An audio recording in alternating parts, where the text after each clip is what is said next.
I did not do the PowerPoint. Send you guys a PowerPoint again. What? Yeah, I didn't share the PowerPoint again right after I started it. I forgot again. Here we go. I'll share the homework here at the end of class. But tonight's lecture is cleaning data using SQL. So I need to close that so that I could send it.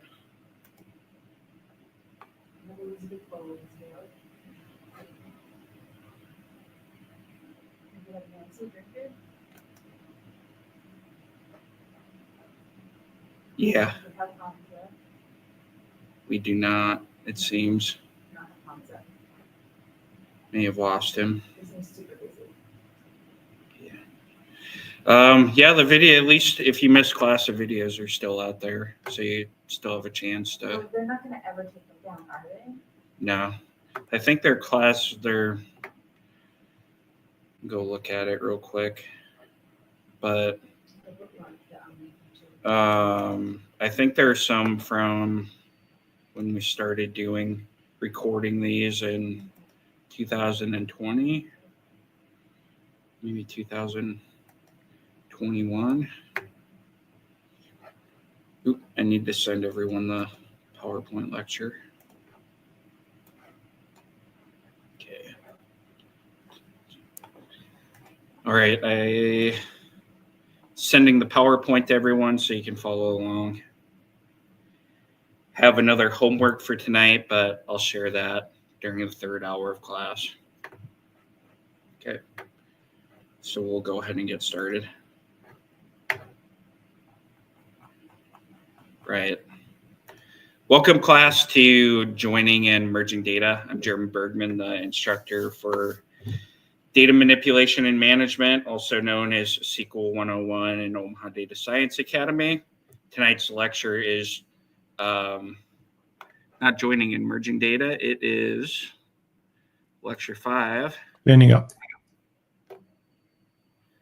Cleaning data using SQL. And I need to go ahead and share my screen again after I close that.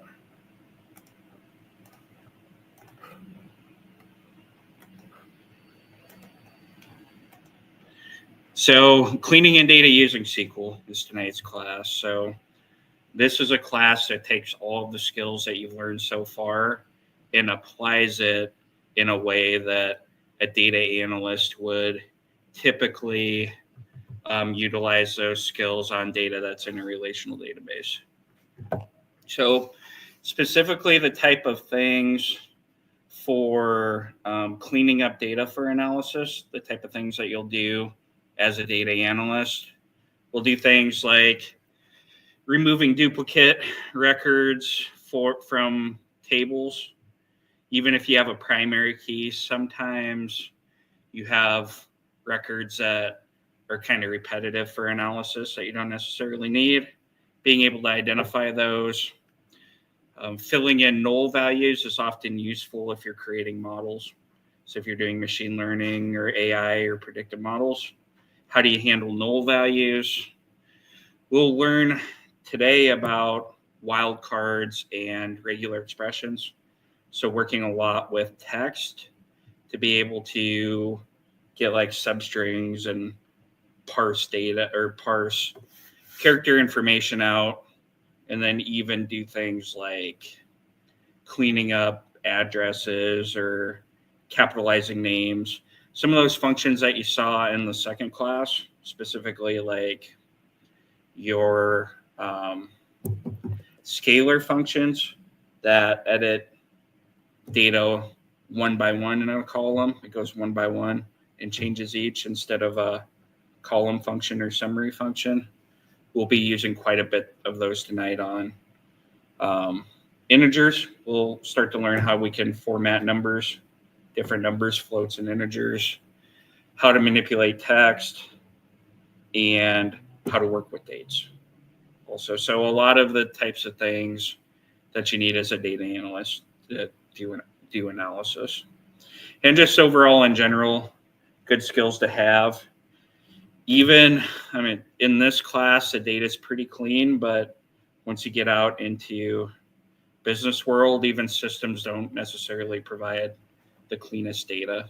So it could live in a database table, but there could be a lot of missing values. Or maybe it's like a manual input from people. They're doing it in a system. They're entering things in like non-standard ways, being able to fix those up. Or maybe it's just like a system date format that's just not in the format that you need for reporting. So there'll be quite a bit, but this is probably the most hands-on and practical lecture so far, getting to really apply these skills for future use as a data analyst. Okay, so how's this class structured? We took the quiz yesterday, so we won't worry about that over class 3 and 4. Usually this class would come the following week, but we already did that. So we're just going to focus on cleaning data tonight and give you an overview of why it's important and it give you an introduction to that. We'll do wildcards, so the types of things that allow you to edit text data or your character strings within the relational database, and identifying and removing duplicates. Then the second hour, it'll be data cleansing, so all about like manipulating strings, numeric data, and date functions. And hour 3, I'll introduce homework 4. And then we'll do some, as always, we'll do some examples of cleaning data for analysis. Okay. So brief review of class 4 is just on Monday, but I'd like to cover what we learned very briefly. So it's really about how, instead of a single table, you can bring disparate tables together in various different ways through SQL joins to create new data sets, and SQL unions to be able to append data, so making the data longer, where you can have 2 queries and then put the results together, and then queries and subqueries. So being able to get like a virtual table or a result set, and then being able to use that result set in yet another outside query or a parent query. So being able to nest queries in various different ways, whether it's a from statement, a where, a select statement. I'm even forgetting all of them now, but in a number of different ways that you can use, how you can structure your queries nested within each other. Right, really to start creating those novel data sets and blending data in new ways for data analysis. So class 5 covered this already. So SQL operators, wildcards. We'll look at the like statement today. So that's something that we can use in the where or case statements to find substrings within text or character strings within text. You'll say address is like Houston, or some like small string, to be able to identify all the different instances in the data that are like a certain substring. We'll do case statements and logical functions. So the value of that is sometimes classifying data. So as a data analyst, oftentimes you're taking a value. Maybe the system produces A, B, C, D, E, and there's not really a lot of significance to the end user. But what you can do is a case statement and say, if the column's equal to E, then whatever the business rule might be, or whatever the significance of the E value is. Maybe it's a customer value, like exclusive customer or something, using case statements to be able to build the groupings that you need, particularly to build the groupings that you need for your analysis. And we also did some of that previously in our world data where we grouped continents together. We believe we grouped continents together. So yeah, we did regions, and then you could have a few regions and group them into continents. So grouping is a big part of data analysis, and we'll use case statements, logical functions to do that. Removing duplicates for analysis, even with primary key, it doesn't always guarantee that you won't have some type of duplicate transaction or observation in a table, particularly for your analysis. So we'll look a little bit more at that. And cleaning and formatting string, numeric, and date-time data. I would say that's probably what takes the most time. When you're working with data, it's just going through it and figuring out the significance of all the values, what they all mean, classifying them in case statements, cleaning up anything that's not supposed to be there, and then formatting numeric and date-time data. Why is the duck like less so than other ducks? It's got a background noise. Oh, it's like, yeah, because it has the background here. I had to think about it for a second. I'm like, why did I do that? It's like cleaning up the background so that a duck looks like a duck, basically. Like these are like not equal until you, sometimes so you can have like leading or trailing spaces within a text string. We'll use some trim functions today to like trim it all out so both of those are equal. I'm like, why did I put those little ducks on there?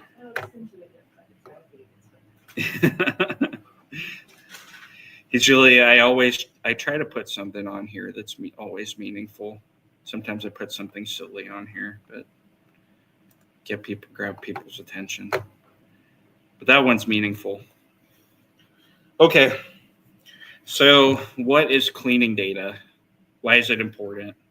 What does cleaning data mean? So cleaning data, so this will be a technical definition of cleaning data.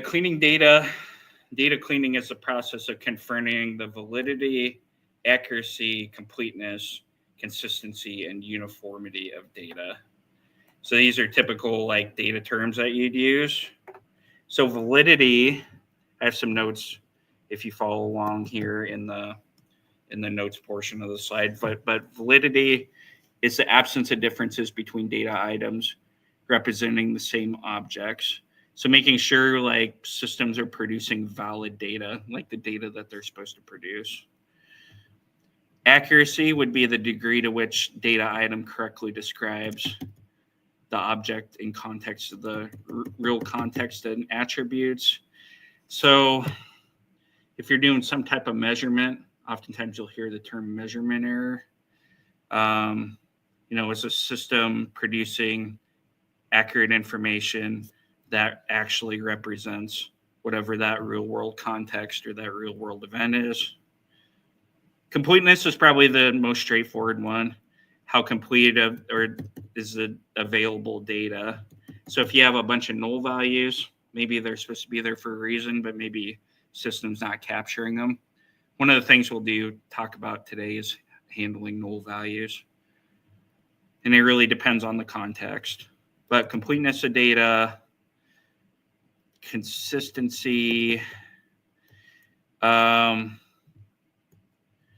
absence of differences between the data items representing the same objects based on significant information. I feel like that's the same definition, but making sure there's not a bunch of random values in the data. It's somewhat like validity. Validity would be, is it actually value? And like consistency is, does it like consistently produce values that you would expect? So just a little bit different. And then uniformity. So comparability between two or more alternatives, process, products, qualifications, sets of data. So is a system producing uniform data. Maybe it's across tables. So this is one that commonly happens, is information's updated in one table, but it's not updated in another table in the system. So maybe there's not uniform customer information across the database. So that would be uniformity as far as like what data is kind of like the right data, but is it being produced uniformly across a relational database? Can you compare it? So that can bring up challenges too. That brings up very big contextual challenges when you're looking at data. So these are really like data analyst terms, but they're important when you're doing things like data assessing data quality and cleaning up the data for analysis. So the next one is like, how can you clean data? I should say business knowledge, but also systems knowledge. So knowing the business context behind something and system context behind how data is being produced. Then you could use tools or coding languages to clean the data. Python libraries, there's some that will do that. You can use SQL skills if it's in a relational database, like we'll learn tonight. There's some enterprise tools that you can also use. Enterprise, like inside of a business, if they have a tool like Informatica or Snowflake, they have certain tools you can purchase in a business to measure like data quality and fix things. Like SAS? What's that? Software as a service? Sometimes software as a service. Sometimes also they just host their own software on their servers. In the absence of those, it's often I'm cleaning data using Python or SQL.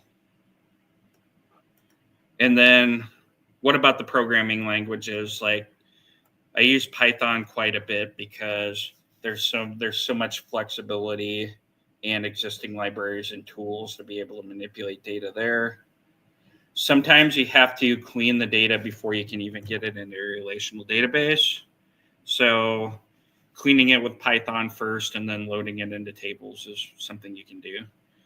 In data engineering class, you'll also learn about data lakes, where so you can put all of your data there and then figure out how to transform it later. It gives you, the cloud will give you some tools to be able to do that also. But data engineering tools in something like Microsoft Azure or Google Cloud Platform. But outside of that, using, if it's already in a relational database, that's what we'll be talking about tonight, is what you can do, how you can use SQL skills to take the data that's already in relational tables and get that to where you need for your analysis, your dashboards, your reports, your machine learning or AI models. But also making aware it's not the only type of cleaning tools that you have, and especially for non-standard data that's not tabular, Python works, or their cloud tools to use it too. So this is like one of my favorite graphics in the class, and I'll expand this a little bit. So they say, what is the least enjoyable part of data science? 57% of people say cleaning and organizing data. And even to some degree, I would put collecting data sets too as part of like the organization, the business understanding, like collecting those data sets and then cleaning and organizing it. As you've seen, that's a lot of what this class is about. That's why some people prefer to build dashboards and do the analysis and stuff like that. But you need these people who are able to take the data, make heads or tails from it, and store it in a way that are used by analysts or for these applications, these type of applications. That's what data engineering and some degree data analyst is all about. And even as a data analyst, you'll spend a lot of your time cleaning up data and then presenting it in the way that you need for your audience. Okay.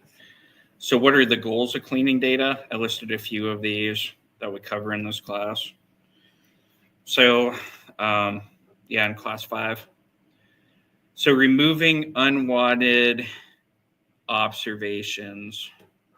So duplicate observations arise when you combine data sets from multiple places, scrape data, receive data from clients or other departments.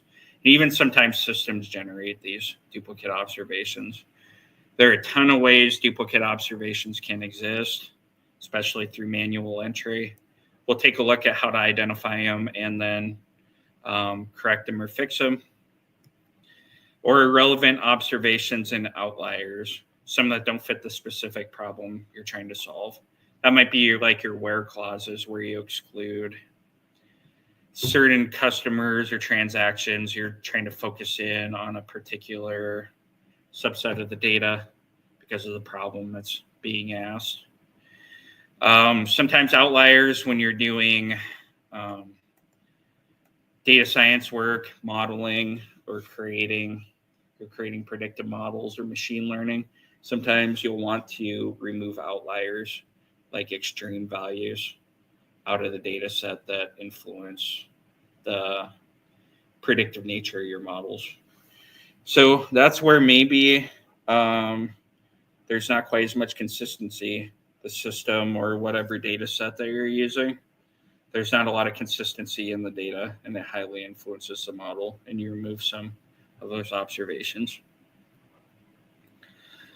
Another one is fixing structural errors that occur during measurement or data transfer. So I talked about measurement a little bit as far as sometimes systems aren't always the best at it, and people definitely are even worse at it, in general, even worse at it. There's like a lot of manual collection and people entering data, and systems aren't perfect at it either. So the ability to fix those, some of the things like accuracy and validity of the data, and data transfer too. So oftentimes now from source to target, so it may be transformed multiple times, and then each transformation of the data may present like some type of error. There may be some error in the code, or there's some new data that doesn't work. So in data transfer, if you're transferring data from system to a database, even system to a database, you have to fix structural errors to be able to even import the data into a relational database, or structural errors that are caused from transforming the data multiple times. All right, so an example is multiple ways to spell a word or mislabeled classes. So one context may not be the same as the other. And then this one should be point 3, handling missing data. This one is huge in just understanding the data also, and in predictive models, in machine learning and AI. A lot of these models depend on having information all the way across the record, no missing information in the record.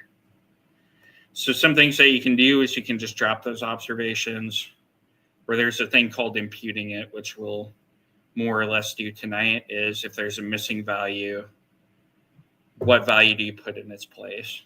Oftentimes it might be the average of a column. Sometimes you'll use your business knowledge. If it's like a text string or a missing category, you can infer it, what the missing value should be. Not always though. So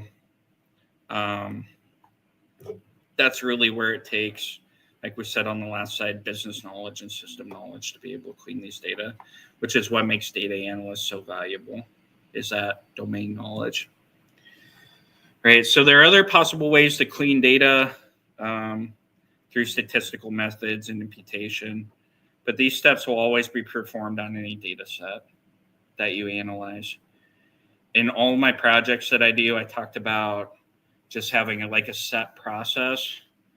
This is what I always do on every data set. I work first for understanding it, and I load the data, and then I just look through the columns and look for quality issues or weird things or validity of the data, summarize it just to see if it's accurate. And then I'll ask questions as a consultant, to the client. Do you ever do weird things, just with my little knowledge? I would think of an Excel spreadsheet and then just doing the categories, or you can see what all the categories are to see if there's any Yeah, I do that a lot. Okay. I actually use Tableau a lot. I'll put it in a dashboard, and then I'll do multiple tabs, and then do a bunch of summaries of the data to see if anything's missing or anything looks weird. Okay. And I've been doing it for so long, it's easy for me to see it. But then asking questions. So really not just being somebody who writes code, but an analyst who knows the data and can see those weird data points and bring it up to the right person. Sometimes management, you look at it and you say, all this data is missing. We aren't capturing it. We need to make a recommendation to start capturing the data, or fixing a process or something like that. That often happens even before creating the report. That's part of being a data analyst. Unfortunately, you get to learn all these skills, or you get to take all your skills and apply them to how a data analyst would clean data using SQL within a relational database, where oftentimes the data lies. Okay. So SQL wildcards. So these are often used with the SQL-like operator. I want to capitalize that because we often capitalize these operator. We capitalize those in our SQL code. So a wildcard character is used for comparing and or substituting one or more characters in a string. So not just the like operator, but you can also use in MySQL what's called regular expressions, but we'll learn about that in a second. So within just the like operator, I use this 90% of the time when I'm working with strings. I often use it in the where clause, but also sometimes in case statements. You can use the % or this underscore. So here's a description of each one of these wildcards we can use. And then we'll look at a couple examples here in a minute. And I have a duplicate slide here. So these two that you can use in the like statement, the likes, simplified regular expressions, to be able to look at strings of characters within a character string, or look for substrings within character string.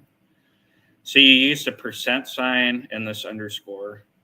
Most of the time I'm using the % because it represents 0 or more characters.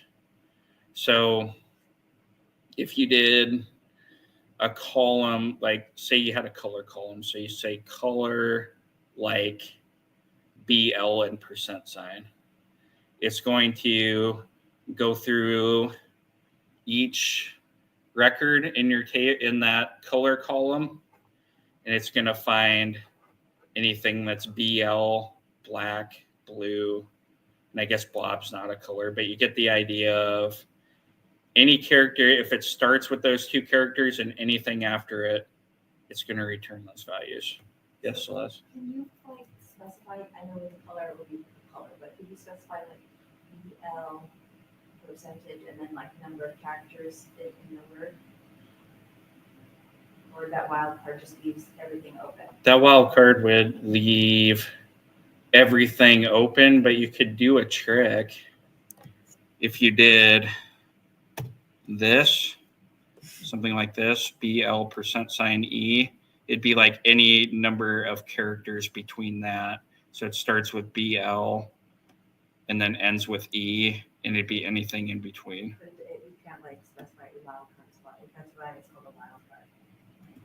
In regular expressions, you can do quite a bit more. And we'll cover regular expressions here in a second.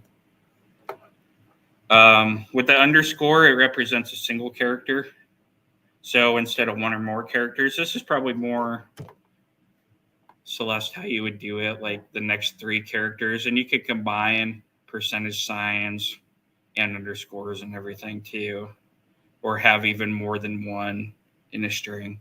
But we're just presenting the simplified ones here. So representing a single character, 2 underscores? just 1 underscore. But you could put 2 underscores next to each other. So if you did this, so let's do this example first. H with the single underscore T, that would find hot, hat, and hit.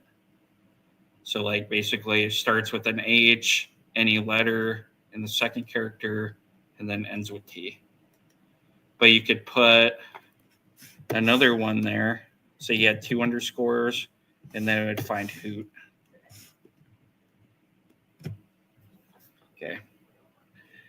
So these other symbols, they're used with what's called regular expressions, the last 3 here.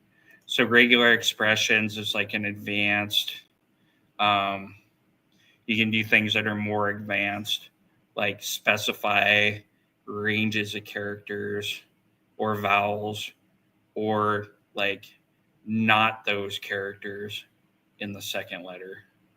So we'll see the power of regular expressions here in a second. So it's particularly these brackets, the caret sign, and then the dash. So the brackets represent any single character within the brackets. So H, and then it's a second character, would be O and A, or O and A.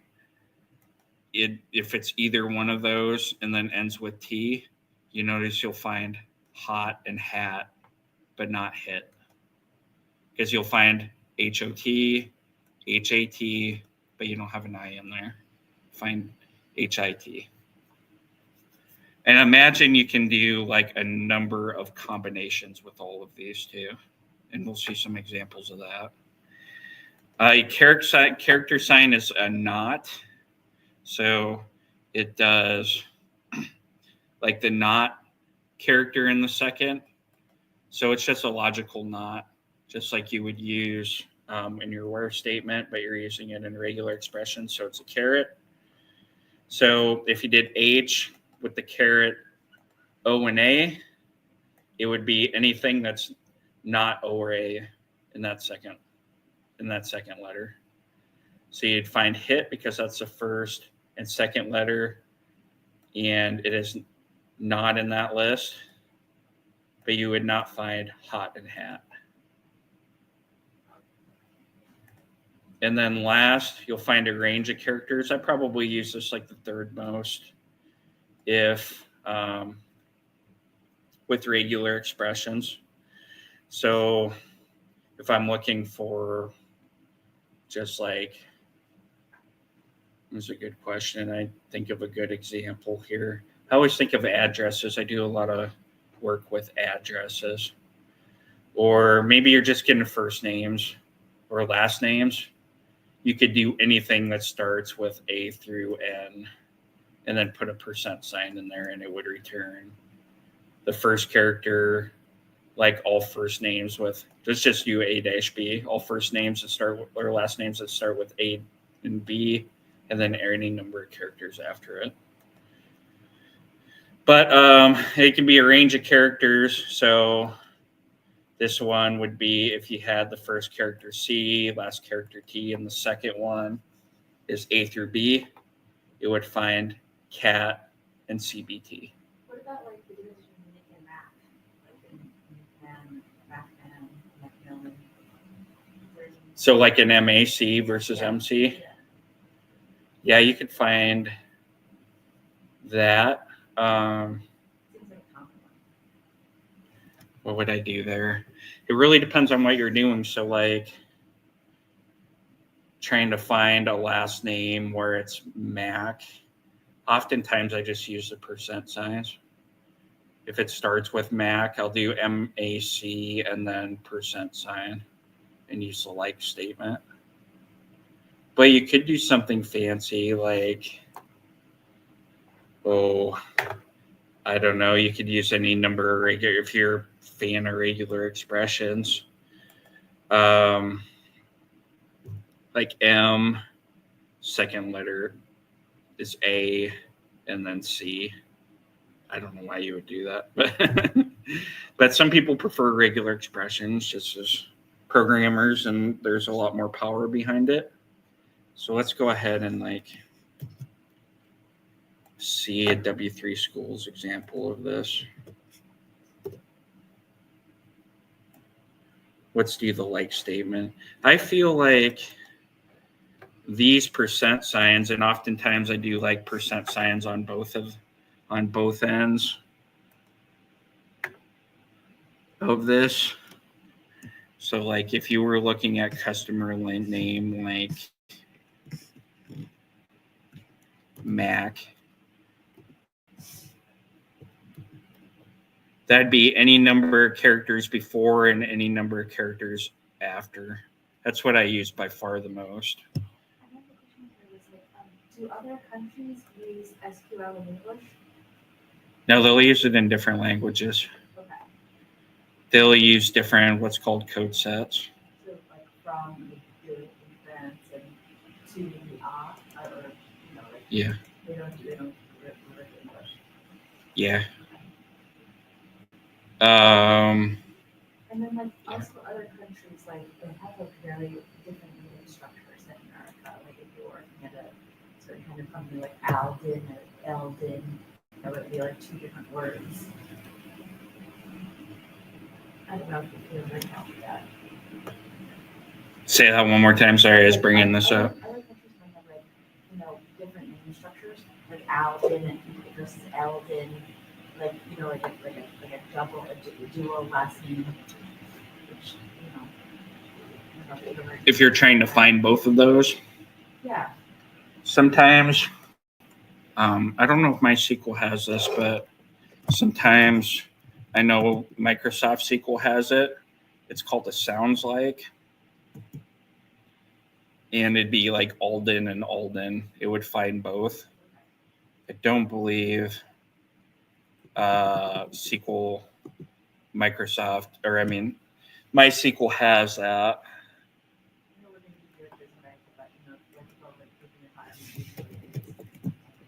Maybe there's a function for it. It often the sounds like is kind of weird. It doesn't always work the greatest. Yeah. AI uses it a lot. Yeah, you almost need something intelligent like that. There is one actually.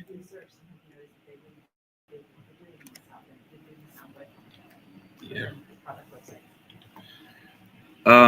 Yeah, it's like sound X and then the expression. So you could do like a regular expression inside the sounds like. Yep. And my computer froze for half a second. Oop, computer froze there for half a second. Now we're back together. But yeah, we have a sounds like here, and it even looks like in MySQL you can use the sounds like. So you'd use like a substring. So you say sounds like, first name sounds like Sudeepo. So you have that name, and you'd have Sudeepa here. But you see, you also have like other names. Well, no, I mean, this is a select star, and then sounds like Sudeepo, and you'd have Sudeepa and Sudeepa. It may or may not give you the result that you're looking for, but it's a function you could use. But I use by far the most like the like and then percent sign. So it's any number of characters at the beginning, then what characters you're looking for, and then at the end. So it's like finding a little substring within the text. You could also use a substring function, but I find this usually pretty easy. So if I did this, I'm finding a B anywhere in the customer name. Bon app. So say we just want to anywhere where the last name has the characters Bon. Let's see if this will work. Yeah, see, so there's this one customer name like Bon Appetit. But it also includes this one because it found the substring Bon in the customer name. And this is like searching for little things. Perhaps you have a big text field where there's just a whole bunch in it. What's that? Cornucopia, the corn de abundance. That seems right. Cornucopia of abundance. Wish I knew French. I kind of know Spanish, but French is a bit different. In German, I want to learn German someday. That's like my background and heritage. What's that? Me too. And programming languages, and they say math is a language too. It kind of is, but not in like a spoken way, I think. I still debate that with myself. I do wonder, because if you're from a foreign country, like you have to learn English, like the from, but you're pretty sure that they have it in their own language. Yes. Probably learn, with a translator, like just translate the program into We'll detour here for a second. Usually they call them like code sets, Chinese. Okay. Oh, that makes sense. Yeah.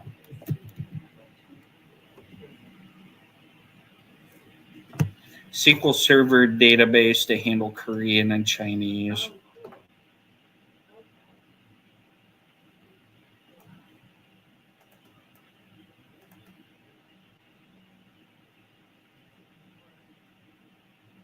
Is this what we're looking for? Maybe not. Here, we'll just ask AI a question. I use OpenAI today. So, can you change the SQL programming keywords to a different language? I can't remember if I've seen code. I've definitely seen systems that were Dutch and everything. But I don't remember if the code was or not. I mean, they did all the fields in like their native language.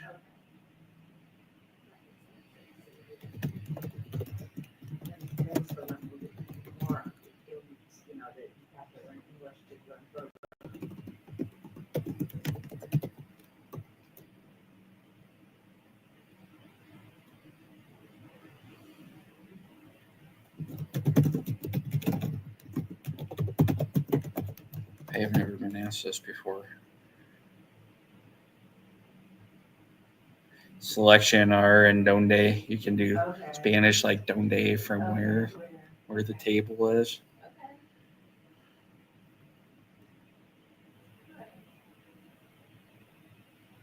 Oh wait, no. Well, this is there a package, a MySQL package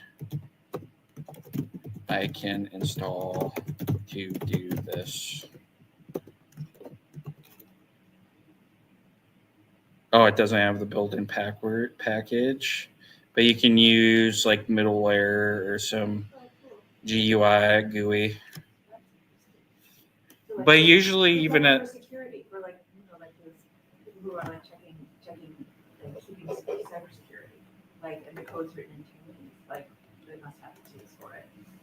yeah, even the different programming languages will have their own conventions. Yeah, I wonder.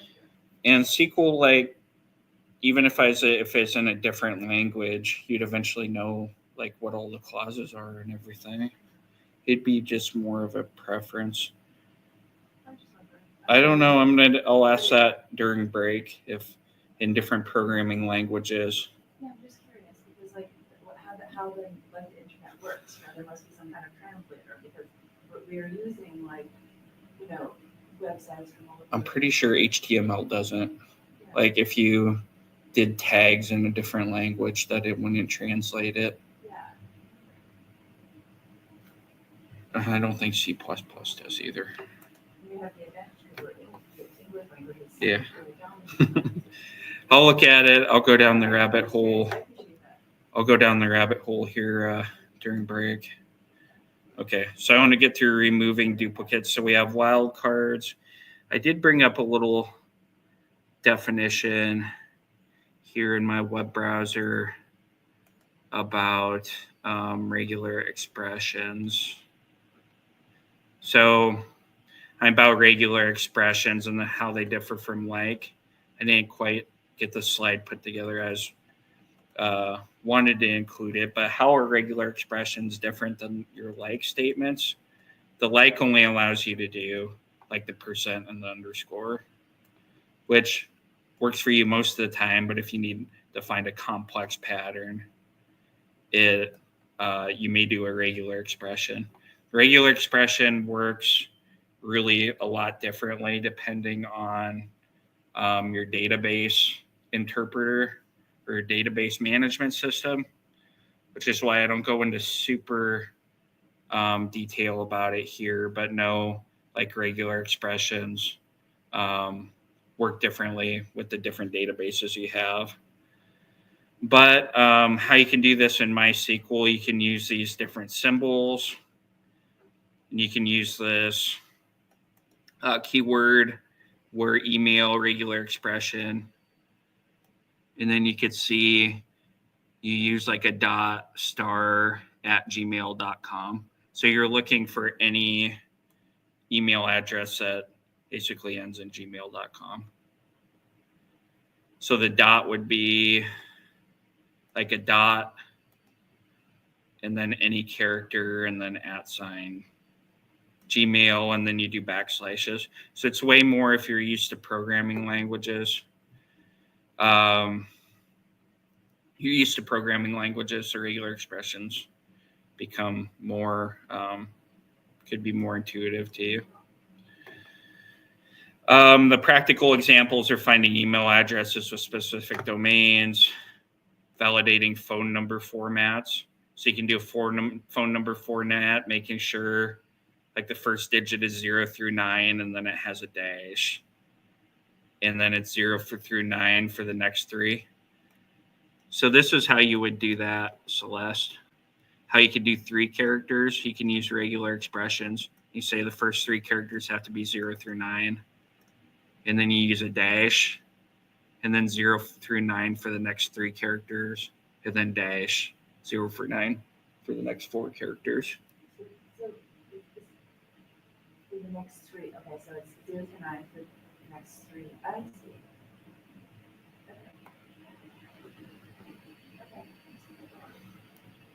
So I always have to look it up if I have to go the regular expression route, or I ask, That's regular expression. or I just ask AI to do it.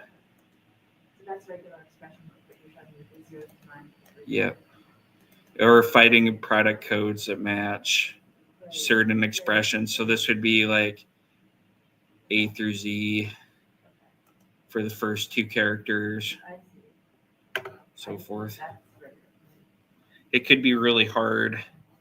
Well, you couldn't even really do that with a like statement. Yeah, you couldn't do it with a like statement, especially if you're looking for like a range of characters in one spot and you're like I'll look at like the next 3. Okay. Best practices, you can test it and everything. One of the big things that I'd recommend is using views for clean data. We'll do some of that in this class. So all the logic that you use to clean data, put that in a view, and then you can run the view, and it'll be the cleaned data and have the rules in it that you want. So we'll do that for our exercises here and for assignment number 4. I'm huge into creating views for that because you just have all of your cleanup logic built into it, and then you can just use that view for analysis or reporting. Okay. We'll get through the next slide or 2. So examples of wildcard expressions. So this is where we could pull up my SQL workbench and then run some of these examples. But you can even see some of these are pretty straightforward. Like you'd have select the name as country. Remember, out of the world.country table, the name field is a country where name is like AIN. So have AIN anywhere as a substring within the country. So you'd have Bahrain, like AIN, Spain, of course, AIN and Saint, AIN in Ukraine, AIN in Saint once again.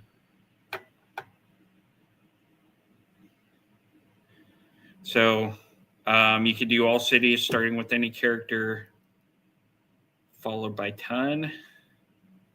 I don't think that's what that does there, but so you have the name of the city and country code from world.city, where name is like blank with London. So it actually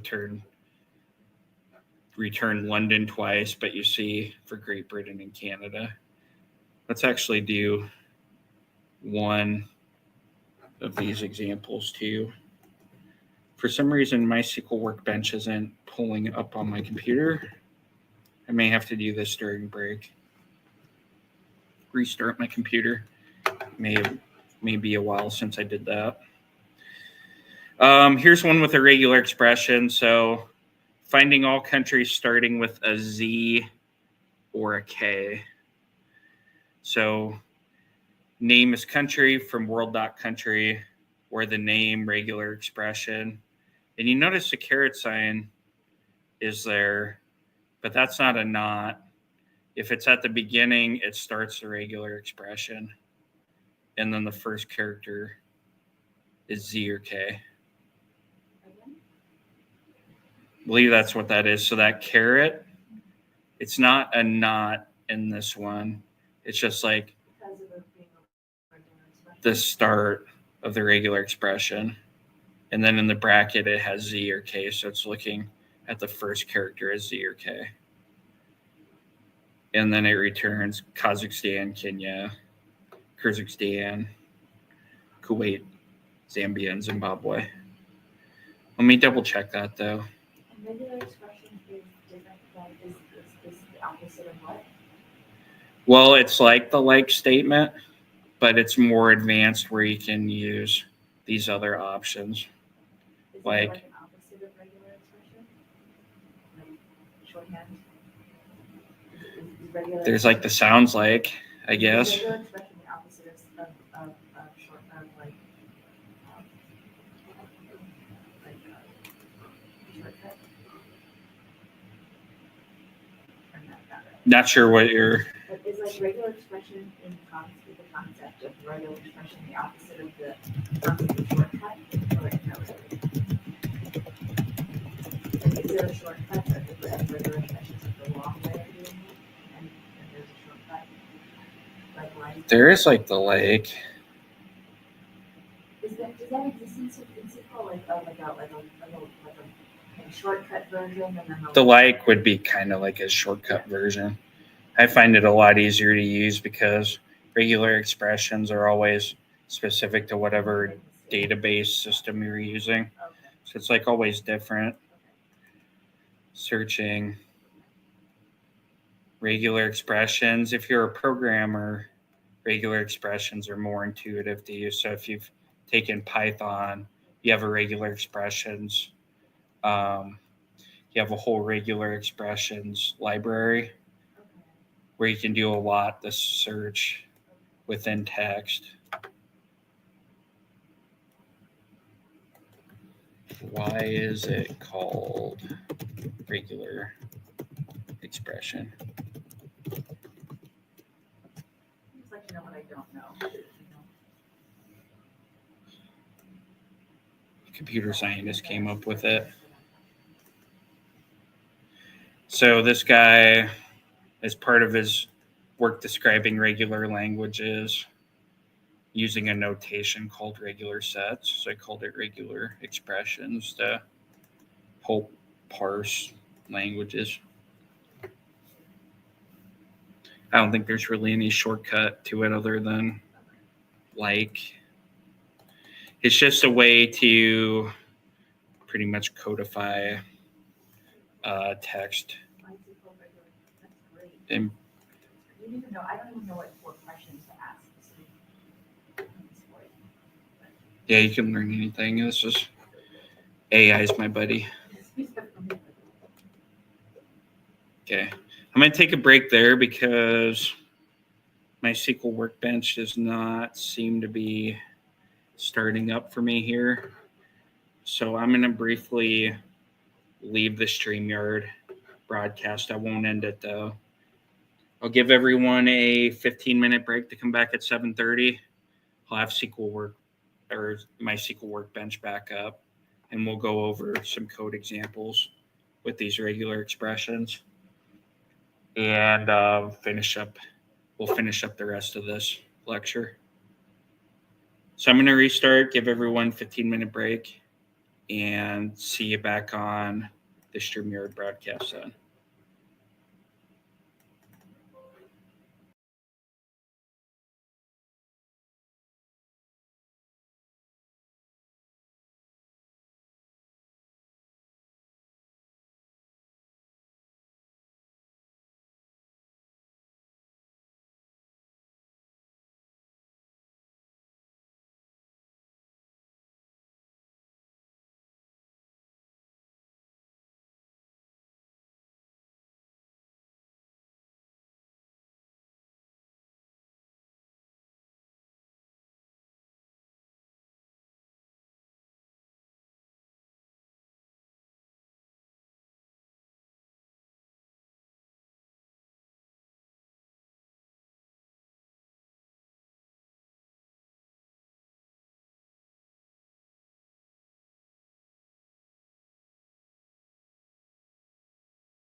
Hey everyone, I'm back. We'll start in about 7 minutes.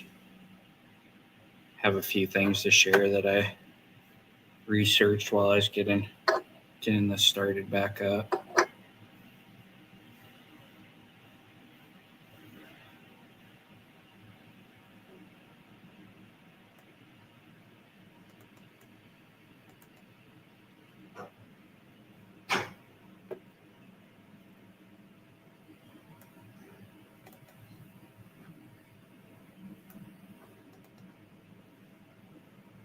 This building's gonna be awesome when it's blazing hot summer out there.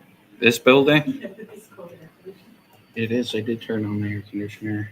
Wish I would have spent more time outside today. It's just a crazy day. Tomorrow it says it's supposed to be record high. We're closed. Yeah, on Friday, I saw the heat. It's nice weather, you know, 60 is like cool, not too cool, not warm, but just cool too.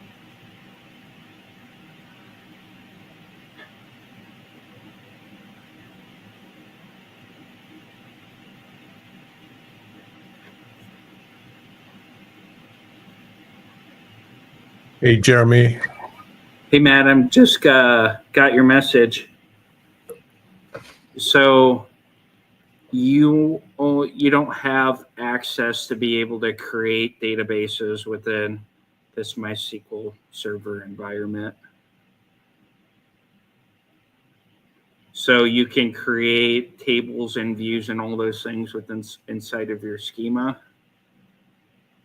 but you aren't able to do the create database statement. Oh, okay. So that is designed. Okay. Cool. So yeah, I do that. So like, because I found students were dropping each other's databases or dropping like the main database, reloaded, and it is stepping on each other's feet. Or like one person would create a database and then another person would try to create it with the same name, and then they wonder why they couldn't create it. Oh, I could see people doing that. I did at first this class where everybody installed MySQL Server on their desktops instead of doing it in the cloud, but configuration got to be too painful because of different systems and versions MySQL everybody was using. So I went this route to just give everyone kind of their own sandboxes with the schemas that they have and letting them do whatever there.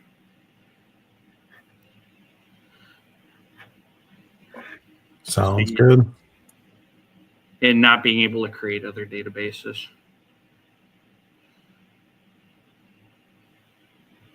Guess I could maybe think about it in the future.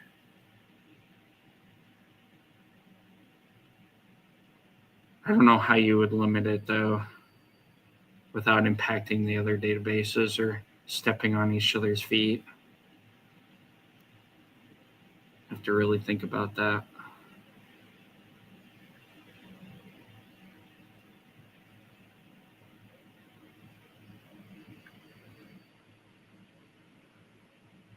It would probably be easier in SQL Server.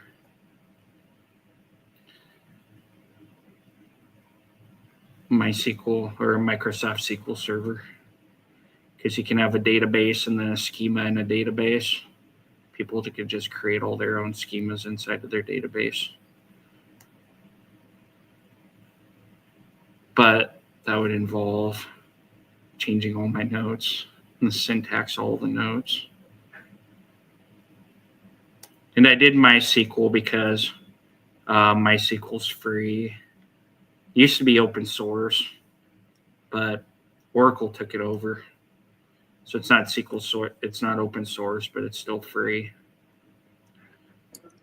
Yeah, the Norwegian guy or Danish guy that created MySQL. Yeah, it seems. Seems right. I think it's Danish where me and Celeste were talking. There's a lot of software wrote in Danish. Especially in the early days of the internet. I've come across it doing BI work. I remember old software. I always look at the, Swedish, close. Is it Swedish? MySQL is. Really? Yeah. MySQL, he named it after his daughter. But what about standard query language? So that's just the language itself. Then you have all these database management systems or interpreters. So you have all sorts of different flavors of those. That's what I talk about when I talk about like MySQL or Postgres or IBM DB2 or Microsoft SQL Server. It's like all of their own versions, but at its core, the SQL programming language is still the SQL programming language. We're just using MySQL. And I try to keep it as non-specific to SQL as possible so that you're learning the SQL programming language, and then you could supply that across different relational database management systems. You see how it started in 1995. A lot of these are like from back in the day. They're like, they had persistence. Oh, these technologies. Yeah, because it started in 1995. Well, time though. Relational databases have been around since the 1970s. They've been around for like 50 years.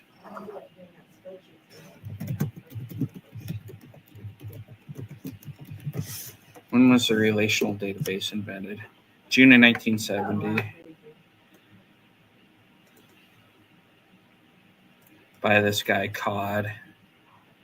You'll learn about him if you ever want to jump back into the university and learn about databases and data science, computer science.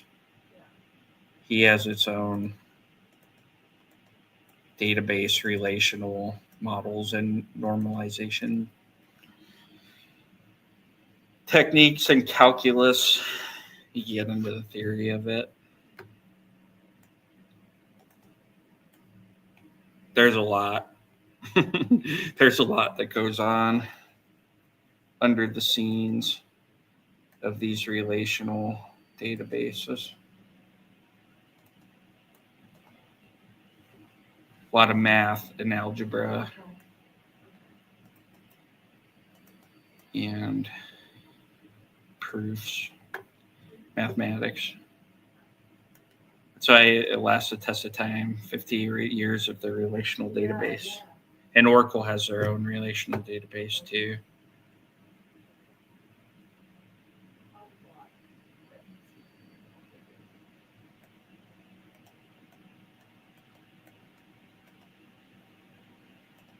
Multi-cloud, they're just talking about Oracle Cloud there. History of databases, if you want to read about that. Okay. If you're really excited about databases, you can go read about that. That's my former coworkers. I'm so into databases. I've spent so much time in it that I had no choice. Have no choice. But it's one of the parts of data or computer science, have a degree in computer science, that I like the most. That class I like the most. Which one? Relational databases. Yeah. You really start to get into the theory of it too. It makes it a hard class, but this is way more practical than that class, like what you actually need to know. The skills that you actually need to go and do your work. But in computer science, they teach you the theory. Okay. You understand like the idea about what they're trying to achieve with quantum. Yeah. Because of your like such a heavy background in computer science. Yeah. I know about quantum compute. That's been worked on for a long time, but it's a difficult problem. Yeah, all I know is that it, like once you get away from the 0 and 1, Yeah, I could go into it, but We should- we basically, should have a get he together uses and quantum like, do, like, physics, and like, after it's class is over, we should have like a, get together like we did. for yeah. last Instead of a bunch of think of analog as 0 through 9, and then digital as zeros and ones, like a series of digital and ones. Quantum is like vectors of zeros and ones and matrices of 0 and ones using Oh, quantum physics, oh, and that's why it can compute it like exponentially faster, but there are a lot of errors that are involved in it. okay. It's only right now good for certain problems. You did explain it, I'm sure you did right now. It's more hype coming back than anything because of AI.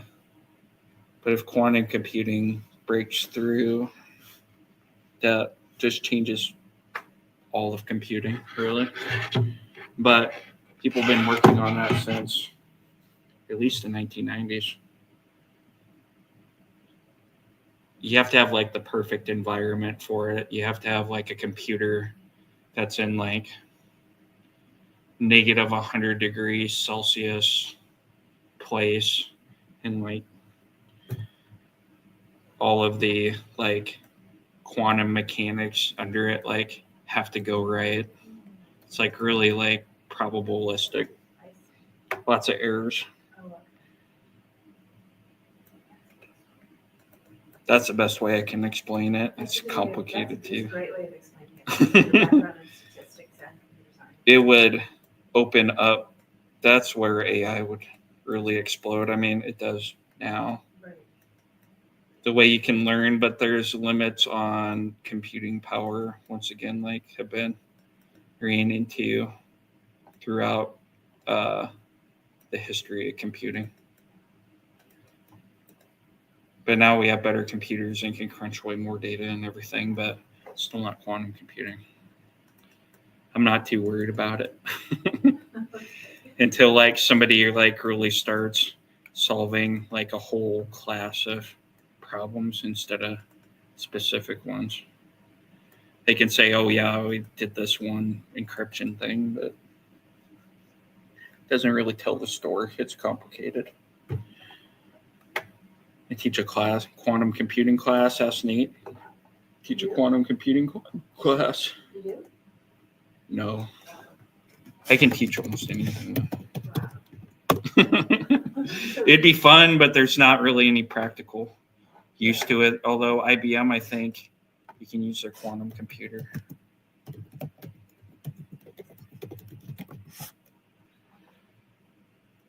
I think they have like a quantum computer that you can like go and use.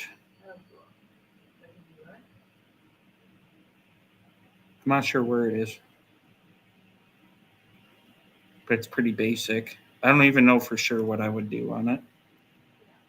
Add numbers like a calculator. It's funny, I used to work at a company with a science company, and they had IBM's like intelligence in a cookbook based upon like all recipes that it's just weird.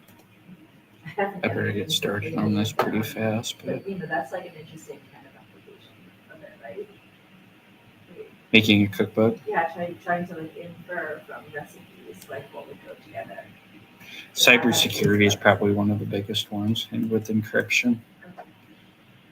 So quantum computing is intricately connected with encryption.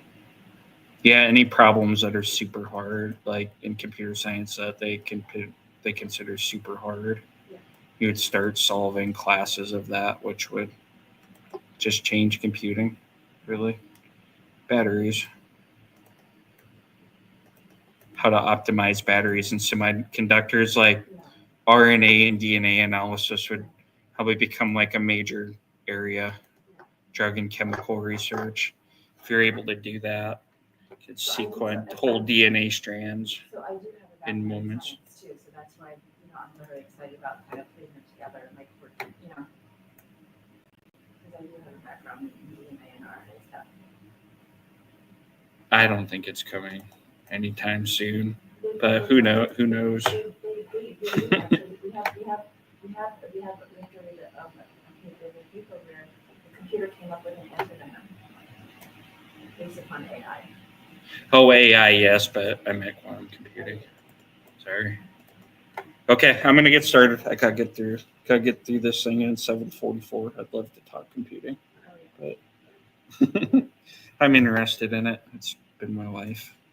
If you do, if you do find any resources, feel free to forward them to me because I'll, you think they're good. The way that I trust them to get with your kind of judgment about them on like videos or books or website things about content.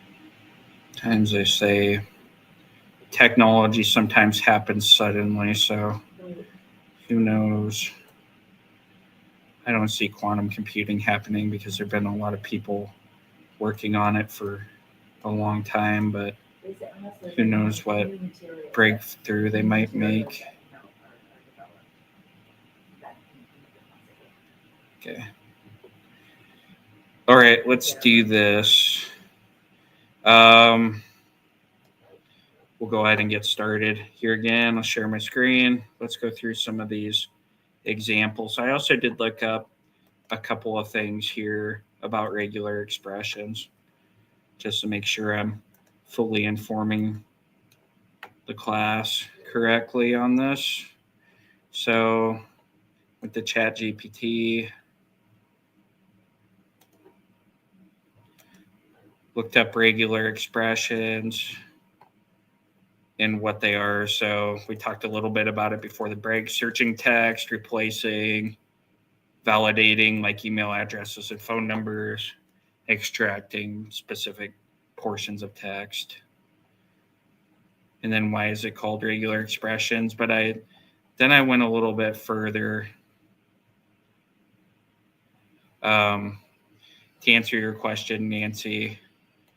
Almost all the programming keywords are in English, and then people would do variables and coding and stuff like that in their own language, because you usually code how you think. Where was this that I was? That's Conway's law. What's that? You code how you think. Code how you think. Conway's law. Is it? That's a law? I thought I was just making that up. I was just looking this up, mathematical foundation. So, okay, here we go. So MySQL supports a limited form of regular expressions using regex or R-like. So you would do regular expressions like. It's a function you could use. It's called dysposic regular expression. Yeah. So these are the common MySQL expressions. So if you put this caret in the front, it's indicating that the first letter starts with A, B, or C, and then is followed by anything else. So it's like not like this not that's inside the brackets. If it's inside the brackets, that's a not. If it's not inside the brackets, then it's like it starts with that character. And then you have ends with the character if you have a $sign at the end. A.B is like match A, and then any character. It matches A, then any character, then B. So this middle would be like any character. But you have a couple of different of these. We saw this one, it would like match the next three occurrences of a letter. Then I looked up how is it different from the other relational database management systems. They're all a little bit different, and even in Microsoft SQL Server, it's like limited. I've done most of my work in Microsoft SQL Server actually, and that's why I always just use like, and then different symbols to represent different things. And then they're like different case sensitivity. They have some different features. Some of them recognize like it's case sensitive and not case sensitive. It like really depends on the database interpreter. So does Unicode work? Is that what it sounds like? Like, is everything like translatable into Unicode? So there are like different text formats and in computer formats that you can save text in. Like there are different like encodings and how the computer interprets it, and with Unicode being one of those. Is it possible that other countries like have different languages? Yeah, you would use different Unicode for Chinese and French and things, even Spanish, that has like the accents on the letters or umlauts and stuff like that, or your Chinese or Japanese symbols. Because people, you go to those websites and people still have, they write the whole website, at least like the content of the website, in their native language. If you go to a Korean website or a Japanese website. Yes, I'll go ahead and copy this. I'm going to copy this. I try to stay away mostly from things that are related or specific to the different database management systems, but this is important to know across all of them, I think, as a tool that you can use. So I'm going to just paste this into Slack, open that back up. Matt, what was that law that you were saying, like programming about how you think? It's more about computer science and in general about coding. Mel Conway, Conway. I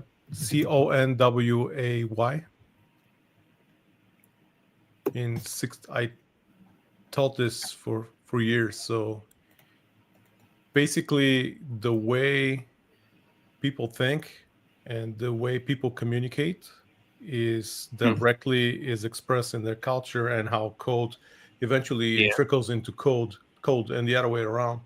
So they found a direct correlation in how developers worked with each other and communicated with each other, and the same problems they had or good things, same patterns in their communications were presented almost one-to-one in their code. And they figured that out in the 60s, which is crazy.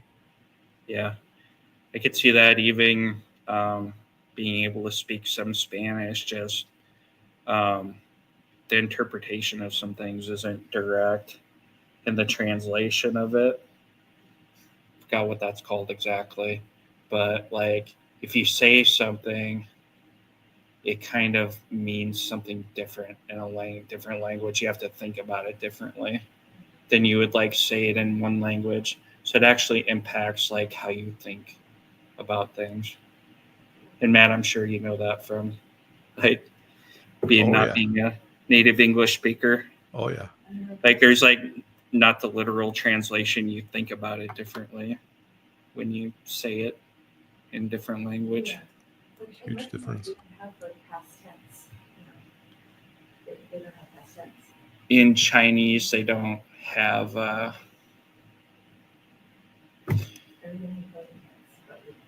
Yeah, it's like present, and they don't have. There's like not plurals. Oh. Either. Chinese? Maybe I'm not thinking that, or they don't have like the, what do they call those little articles of, like the or Okay. or two. Okay. I forgot what those are called. But anyway, I gotta get going. In France, they have the la and the la. Little articles.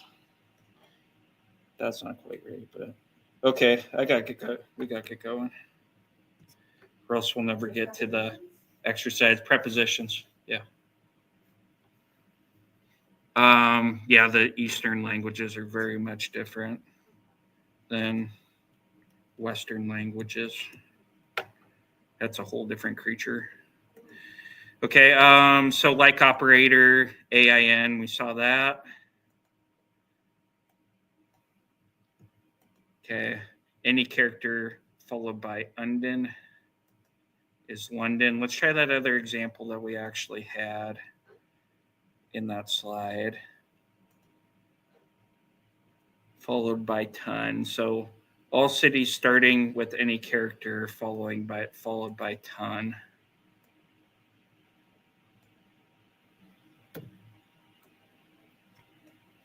So we do something like starts with an underscore, and then I would do this, like ending in ton. So any character to start, ton at the end. It'd be like Brighton, England. So Hamilton, Wolverhampton, Brighton, Great Britain. Yeah, lots of Great Britain countries ending in ton, huh? Or cities ending in ton. Okay. So that's how you could use that. And basically that first one doesn't matter too much because you could just do this. It'd be like anything with the last 3 letters being ton. That'd be like your like statement. So your regular expression, this caret right here means starting with any one of these letters. So it's all countries starting with B, S, or P. And so how this is different than we learned on that first slide, or the first time we saw the regular expressions. If you have this caret inside of here, it would be not B, S, or P. But that's only inside of those brackets. When it's outside of the brackets, that means the first character. So it should be all countries that start with B, S, or P. So we have the B's. We have the S's and the P's. Okay. And then find all countries where the second letter is A, B, or C. So we do this. The caret denotes the first letter. And remember, the period is like skipping the letter. So skipping the first letter, it could be any first letter, and the second letter being A, B, or C. So we have these A's here in the second letter. Do we have any of these where the second letter is B? Here, I should make this bigger.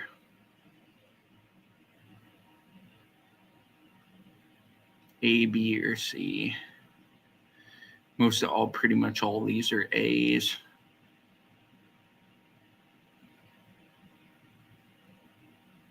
Oh, Ecuador, there we go, EC. So second letter in Ecuador is a C. And that's how you can use regular expressions for more advanced. Differs from relational database to relational database, but it gives you that extra facility. And pretty much all of them have some type of form of regular expression that you can use. And then you use it in Python also. All right, so that finishes up that part. We have quite a bit to cover here. All right, so removing duplicates. The purpose is to improve the accuracy, consistency, and uniformity of data by removing identical observations that appear more than one time in a SQL table. So you have the primary key that forces each record to be unique, but each record may not be unique for the analysis that you're doing, depending on the columns that you're pulling. So imagine, and I always think of invoices because I worked in that world. Perhaps you want to just pull the first record from each invoice. And imagine a table that had invoice lines, so it's like each line of an invoice. Perhaps you end up pulling that invoice number, and it repeats a whole bunch of times.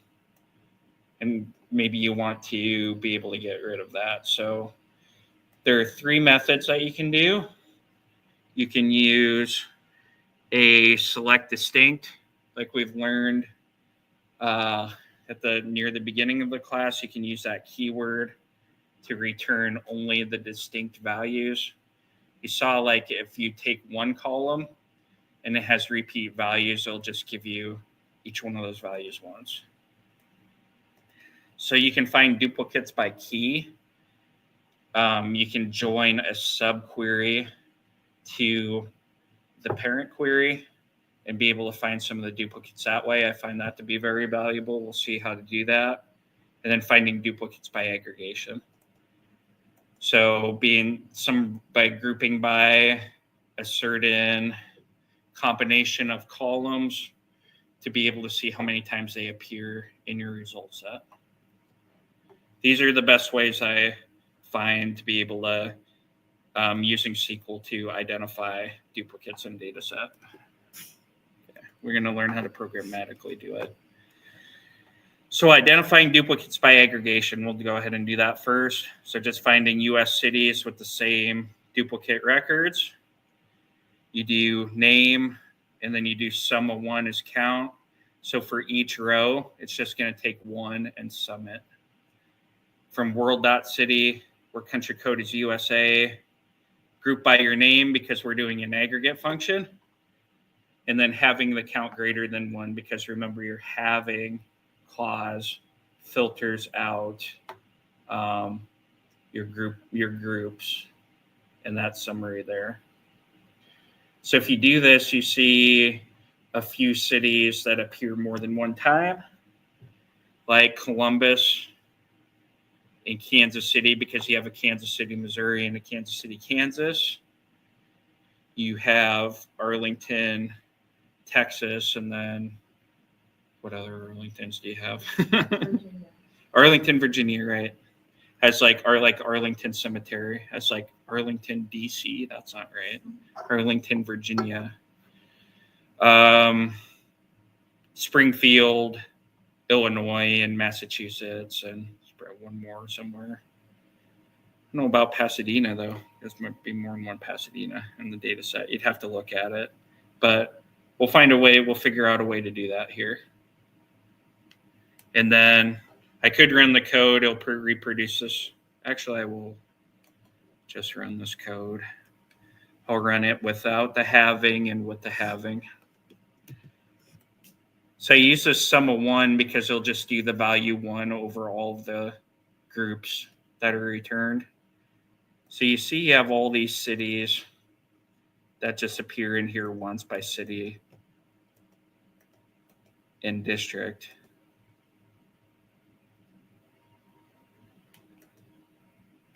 So you see you have them ones, you have a two there.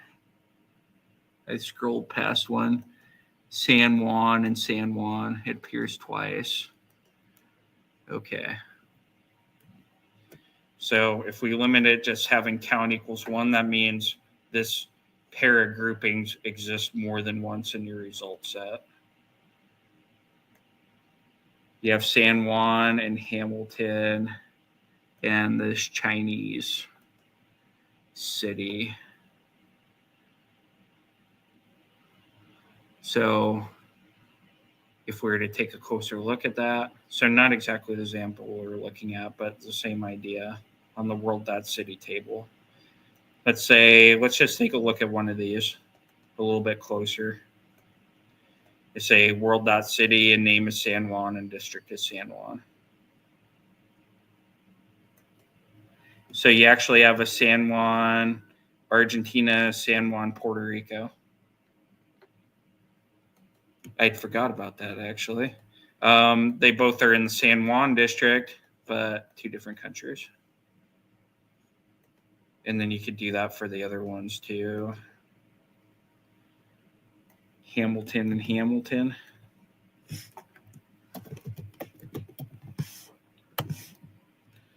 And the district is Hamilton. And that's valuable because you don't necessarily want both of those in your combination. And imagine if you summed over those, that it would give you a different result than potentially the result you'd actually want. Hamilton is at Bermuda with the district Hamilton, and Hamilton, New Zealand, the district Hamilton. But one way of finding duplicates in a data set by aggregation, you see which ones are more than one, and then you just go select those records. And then like we did with the United States, having country code USA, so what cities appear more than once in the United States. Especially important, right, if you're summing over the city, just a city, is that you would sum Glendale twice or Springfield 3 times. So things to look out for when you're summarizing data, that you don't have duplicates in there. And not necessarily wrong in the original data set either, just not what you needed for your analysis. Okay. We're going to do another one. It kind of combines the aggregate approach. You have the aggregate in the middle.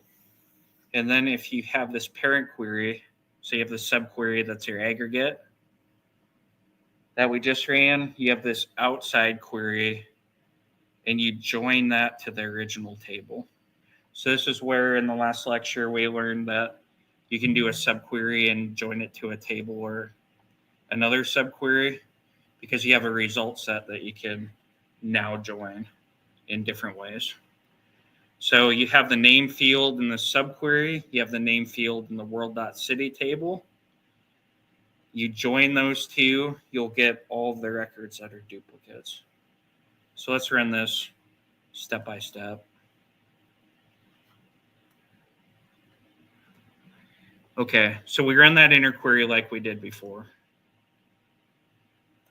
So now we have this result set that we're using as a subquery with all of these cities that we have more than once in this result set, where the country code is USA and it appears more than once. Now, what if we take this city and we join that back to the world.city table?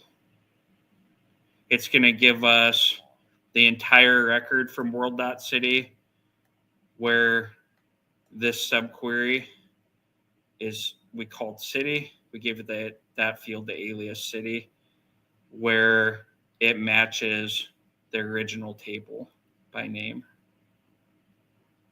So if that's confusing, we'll go ahead and run it. Now it's giving us that entire record. That's where Celeste would have been.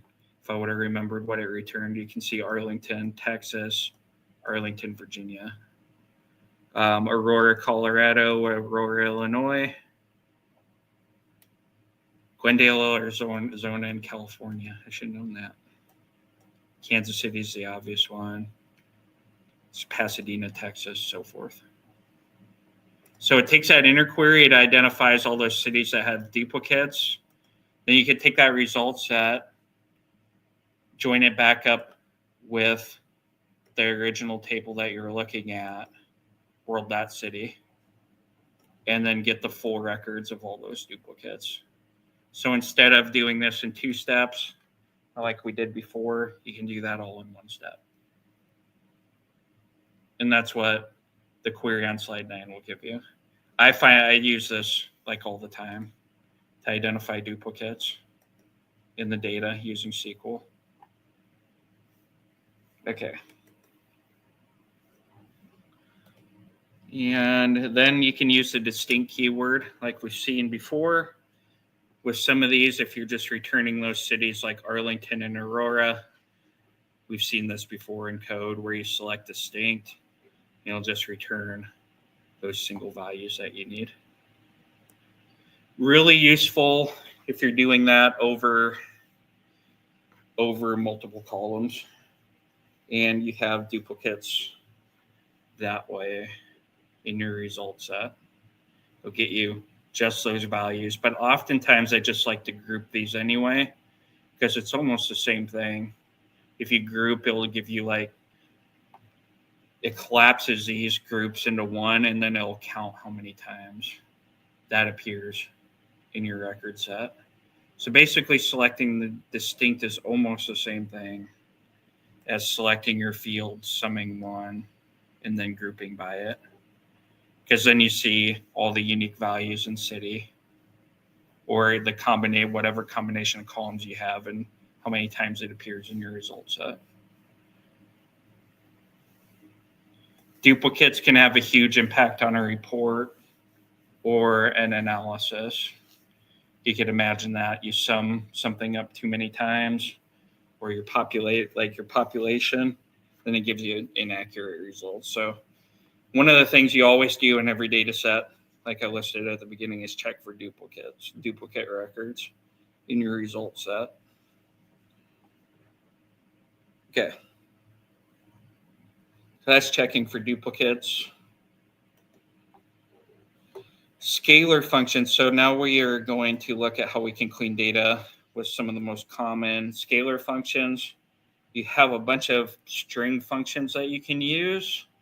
You can concatenate strings. You can replace parts of strings. You can get the leftmost 3 characters. And Celeste, that is one way that oftentimes that I look at, like, what are the first 3 characters in a string? You do left, and then you say 3, and then you'd say whatever string that you want matches that string. So oftentimes, like, these functions will replace the need for regular expressions too. Trim is a super valuable one. Often there are times there are leading or trailing spaces from maybe whatever system that's collecting it. Trimming those extra spaces off the front and the back of a string can make a huge difference, especially when you're joining 2 columns with the same values, but there's a space in one and then there's not in another. To the interpreter, those are 2 completely different values. And then we have ways to format different values also. Format these strings. All right, so control flows, you have case, if, or if null. So case statement, we've seen that before. If is like your true statement. If something's true, then do this value. And if null is a valuable one. So if the value is null in one of the records, then what value do you want to place in there? That's one of the things we talked about. How you can replace null values potentially in a data set. You give it some logic, and then if it's null, then do this. Date and time functions, maybe the biggest, as much as strings. I can't tell you how much time I've spent on formatting date and time functions in data, or parsing it out from whatever format the date and time is in, and then whatever you need it in.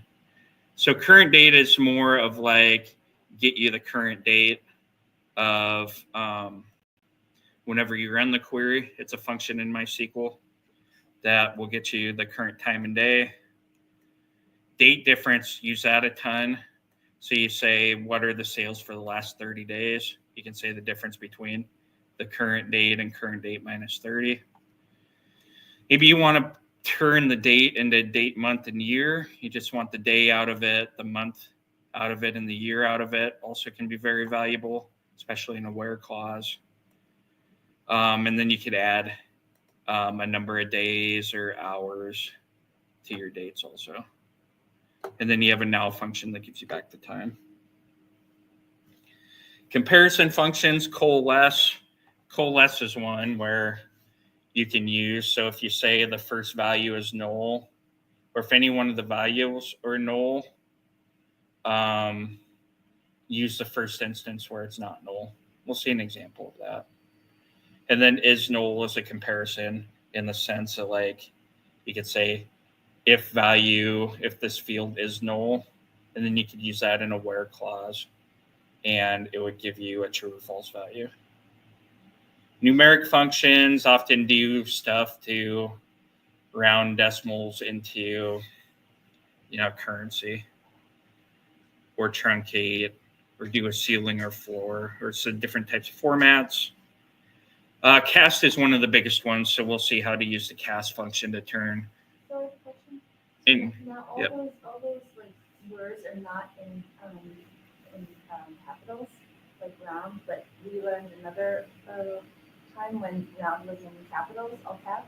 Yeah, all these should be in capitals because they're actually like functions. These are all functions. And I would put all the functions in capital letters. Yeah. So here's some numeric and comparison functions. Oh, by the way, we saw MySQL functions before in like I believe the second class, where we went against with aggregates and scalar functions. Your best resources like MySQL tutorial or W3 schools. Okay.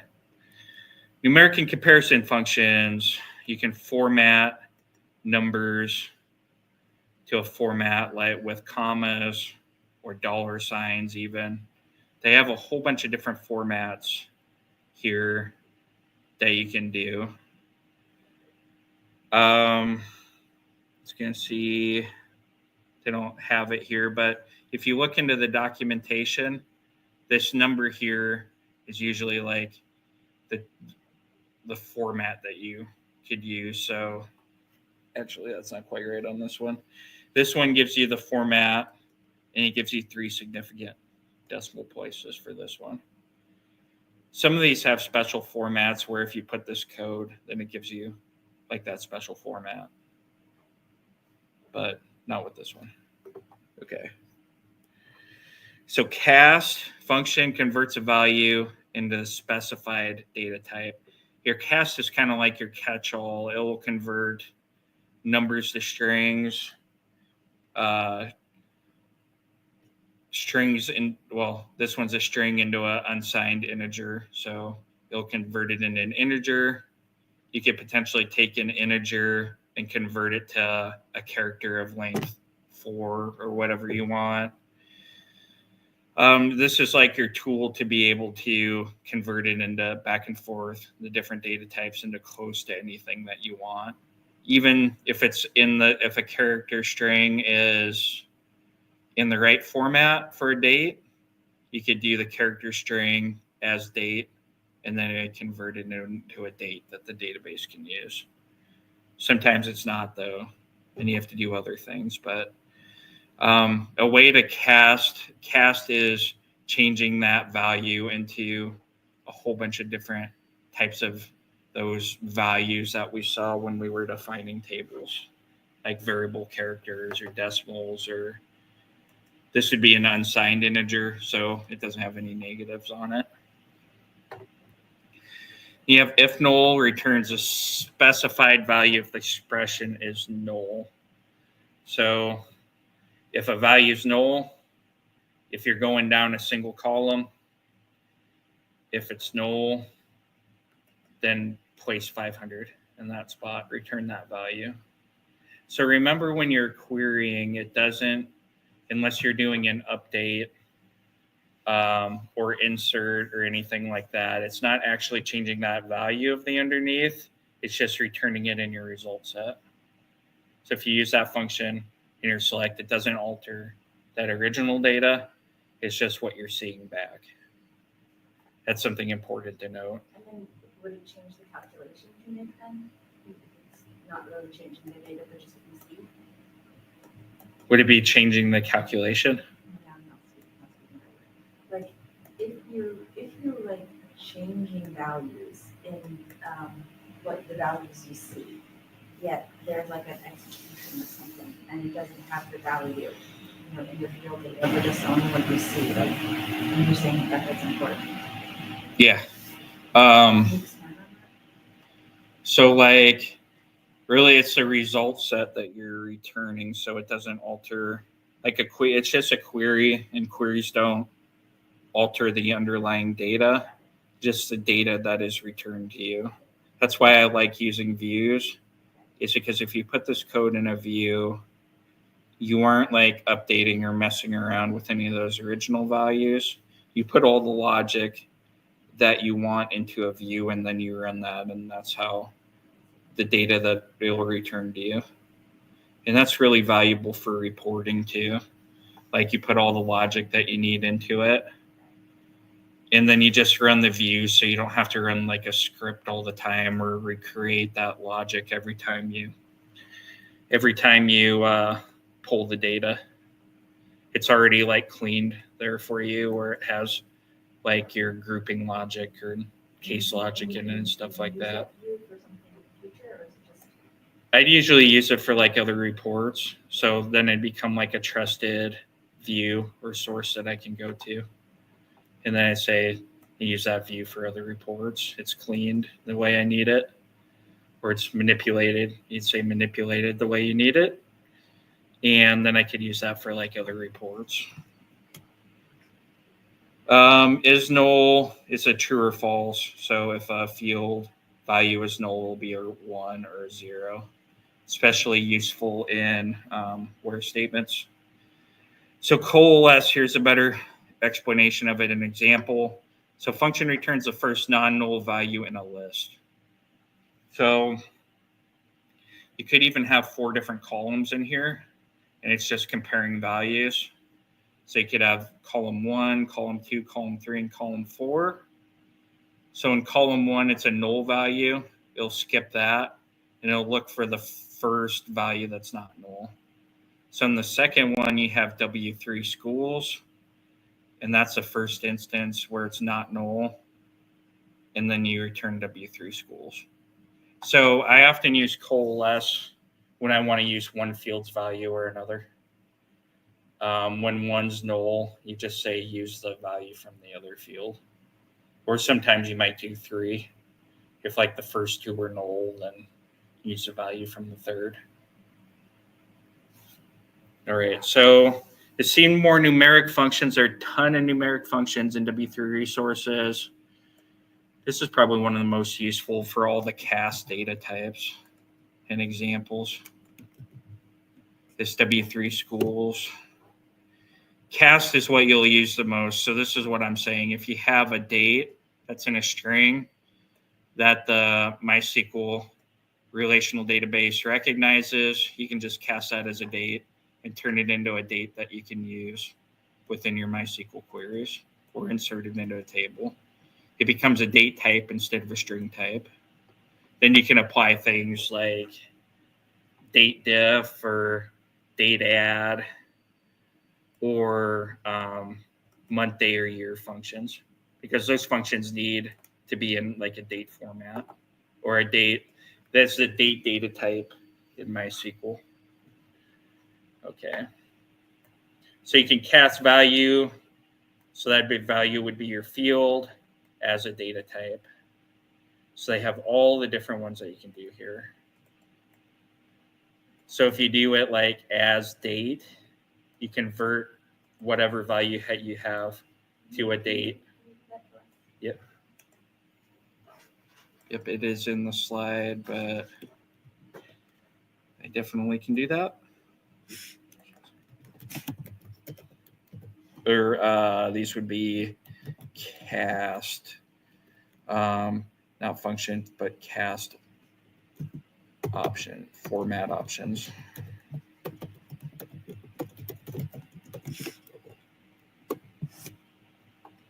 Okay, drop that in there.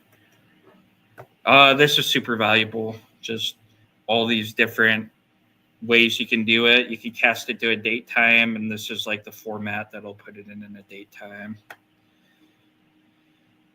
Decimals, you can change the value to a decimal, change the value to a time. If it's a date time, you can just get the time out of it by casting it as time. Convert this, so you can convert this whole thing back to a character string, fixed character string, or variable character, or signed, integer, unsigned, or binary 1 or 0. So you don't see decimal here because to convert something to a decimal, you would use this format function.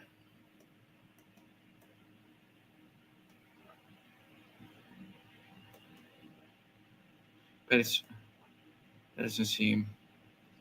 Oh no, you can cast as a decimal. Never mind. So you could cast it as a decimal and then use the format to format it in a number of different ways or significant digits. And then you could see format. advanced functions. They call that an advanced function. Do we have format in here anywhere? And you could say format the number as that. And then they should have some different options in here. Well, that format function automatically puts the commas in it. And then round with 0 decimal places. So there are a number of functions using this type of reference can help guide you through that. Or alternatively, use generative AI to ask, put a value in and say, how would I change this value to whatever data type in MySQL? I'll even ask it a crazy question. Let's assume, how would I change, getting late. How would I change the value to a date time value in MySQL? So I'm just giving it a number. So I'm kind of asking it a nonsense question. But sometimes dates are formatted like this. Like it might be like a Unix timestamp or whatever. Let's see what it says. I'm interested to see what it comes up with.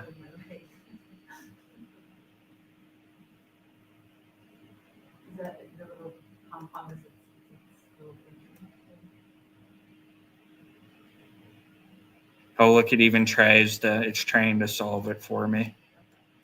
Say, you'll need to interpret what this number represents. Sometimes it's like some system timestamp. But then it says it appears to be in the date, the format, year, month, date, function, dot fraction, where fraction is time. And then it gives you like a MySQL conversion, a couple different options. So what does it do here? Uses a function that tries to turn the string to a date, and then some computations to try to get it to the time that you need. And that happens a lot, like messing around with dates and times. One of your most time-consuming things that you do. And you have to know what that date time is too. Also, it could be any number of things. So it tried to solve it for me and gave it its best guess and tried. So I think it says something like,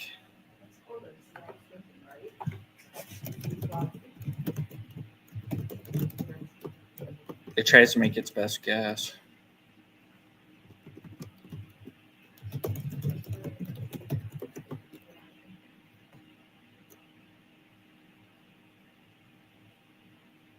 Tell me what that date is.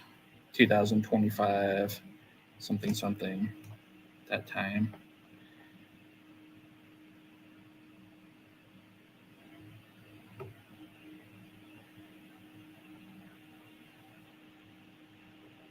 May 5th, 2025 at 13:31:17?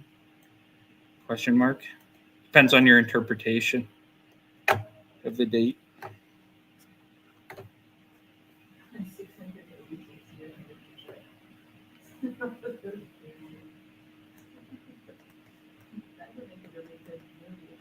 Yeah, it actually tries to guess like the closest to our current date, right? It tries the best educated guess it can. It can give you a good starting point instead of hunting through all of those different, all the documentation and figure out what that calculation is. Ask it first and have it give you some ideas. Okay, still a lot to get through. All right, numeric functions, fill in and convert the GNP old values in world.country.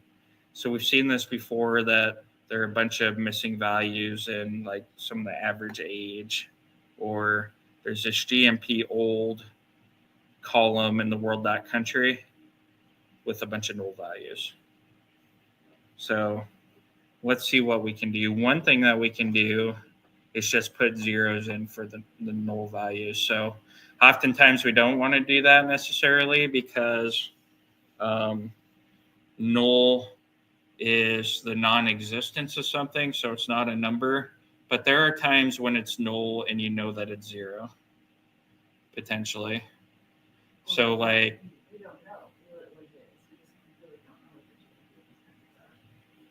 what the yeah, this one's probably not the best example as far as that. Like, it'd actually be unknown. But say you did know, or maybe they're bankrupt or something. But think of inventory. If there's a null value, maybe it's a null value by accident. You know the reason why there's a null value. And then you could say, yeah, there are like actually zero of those items currently on hand. So you could say, like, you had it before, and then you don't have it now. So you have zero on hand, but for some reason it recorded a null. This would be like if you know the null's an actual zero, then you could put in zero values. You can put zero values in for the nulls. So a good way to do that is one you could round. Okay, so this does it in 2 steps. So we first cleaned up these decimal values by doing a round. So we rounded it to 0 decimal places. Say you wanted to do that for your analysis for some reason.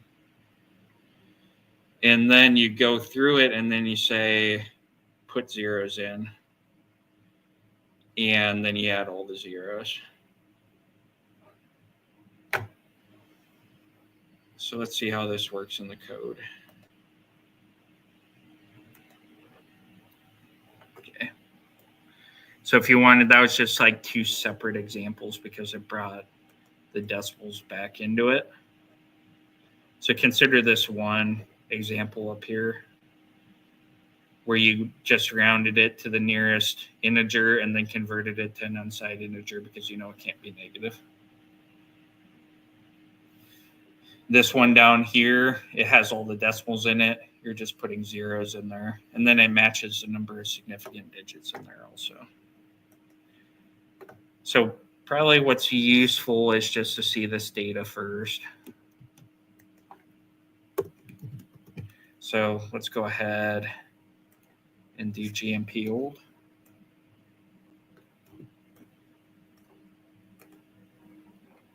So this is what it looks like. They're all values with 2 decimal places and a bunch of nulls. null is very valuable there because it really is reflecting, like, it's not zero, it's actually just, null. So is there any way to kind of make that part? It's like your system and your business knowledge to know. So there's a such thing.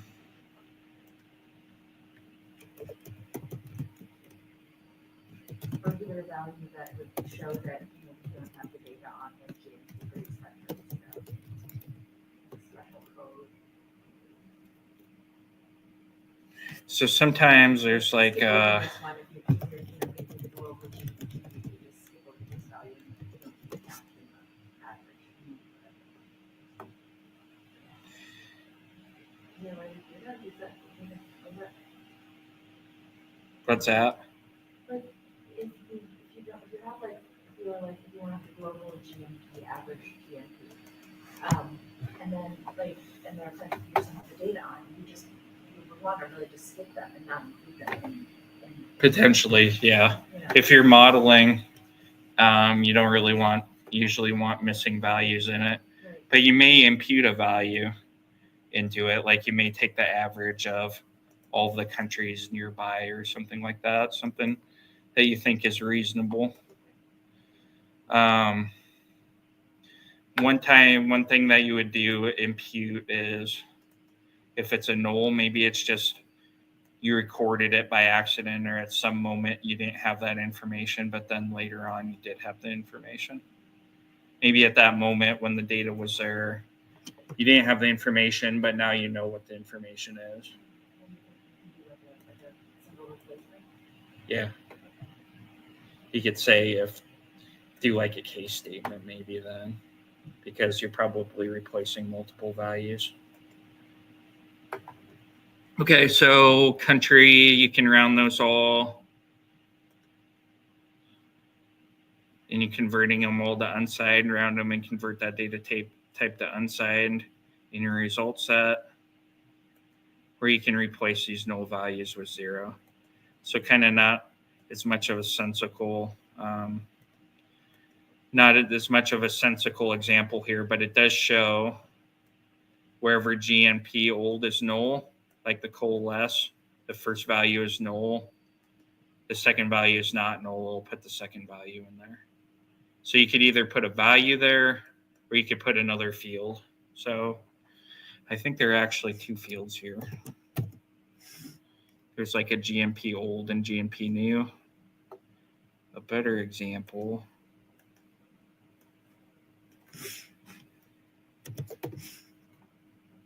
Yeah, there's a GNP and GNP old. So let's see this real quick. You see how GNP has some of these values? Maybe you just say, if there's nothing in GNP old, use GNP instead. That's probably even the better example. And then it replaces that. It puts that in there. That's how I would probably do it the most, is just get the value from, if one column doesn't have it, get the value from the other one. Okay, we're going to keep moving. We have our string formatting. We have all sorts of concatenate functions. Imagine if you had a first, middle name, and last name. You could create all of that in there. Or you have first name, middle initial, last name. You could concatenate all those together for full name. Often do that with addresses. Like you have separate parts of the address. Put it all into one full using concatenate function. So in string, sometimes it's valuable to figure out where certain characters are within the string. So if you said, look for the first instance of ST in the string, you'll see 1, 2, 3, 4. It's at the 5th character. So what you can do with that in string is you could see, does it exist within a string? If not, it will return a 0 because it's not, and it's nowhere in the string. So it'll tell you if it's greater than 0, if it's in the string at all, and then it does the first instance. That first instance can be useful because then you could do a substring function. You could do the string field, and then you start at the 5th character, and then you get so many characters after that. So you know the index of where ST starts, and maybe you just want that part of the string. So you have trim to take off leading blanks, all the leading and trailing blanks off of text. Even this example, so it doesn't necessarily have to be blanks. It could be some characters on the front and back. And in this one specifically, you have a leading from the leading text. So you remove leading from that value, all you're left with is text. So that could be valuable if you just have some characters on the front of like a product code that you just want to remove. You can trim those off, and then you get the rest of the product code. All right, so you can replace instances within a string. This one would be if you replace the first UR with R, you get it spelled incorrectly, but it shows that you replace the UR with an R. Useful when you want to replace ST with street, or street with ST, or apartment, or Lots of formatting you can do with addresses, especially when they are not consistent, when there's no consistency to them. Okay. Length is really valuable. You can see the length of each string. That would also help you potentially get the substring with a starting character, and then you give it the length. So that would give you your starting character and everything to the end of that string. With our example, if you do SQL tutorial, you start at character 1 and you get the first 3 characters. You start at 1, he'll give you those first 3. Just give you SQL. So I use values here, but you can use these on fields value, record by record. Okay. So we're going to use some string functions, and now you notice we're going to use case state. We're going to start using the case statement to be able to do different classifications. When you say case statement, Yeah. The case statement, if you remember, it's that logic that you go through one line at a time until you meet one of those conditions, until you get to the else. If you don't meet any conditions, then you can give it an else criteria. So for this, if you have a district is equal to New York, then you say NY. So we're giving you like the postal codes. If district is TEX, then Texas. District is Arizona, then AZ. It has a leading one in here. So if you have leading pen from district equals Sylvania. This is a silly example, but imagine the whole district is named Pennsylvania. You trim pen from it, and you're just left with that, wherever that matches. You say PA, else. Just do the upper left 2 letters of the state, which generally works. So we're giving it like postal codes. We're giving it like state codes, state postal codes with this code. Super valuable. This is like my nightmare, really. Addresses, standardizing addresses. Yeah. But this gives you the logic on how to do it. Okay. So we have all that logic here.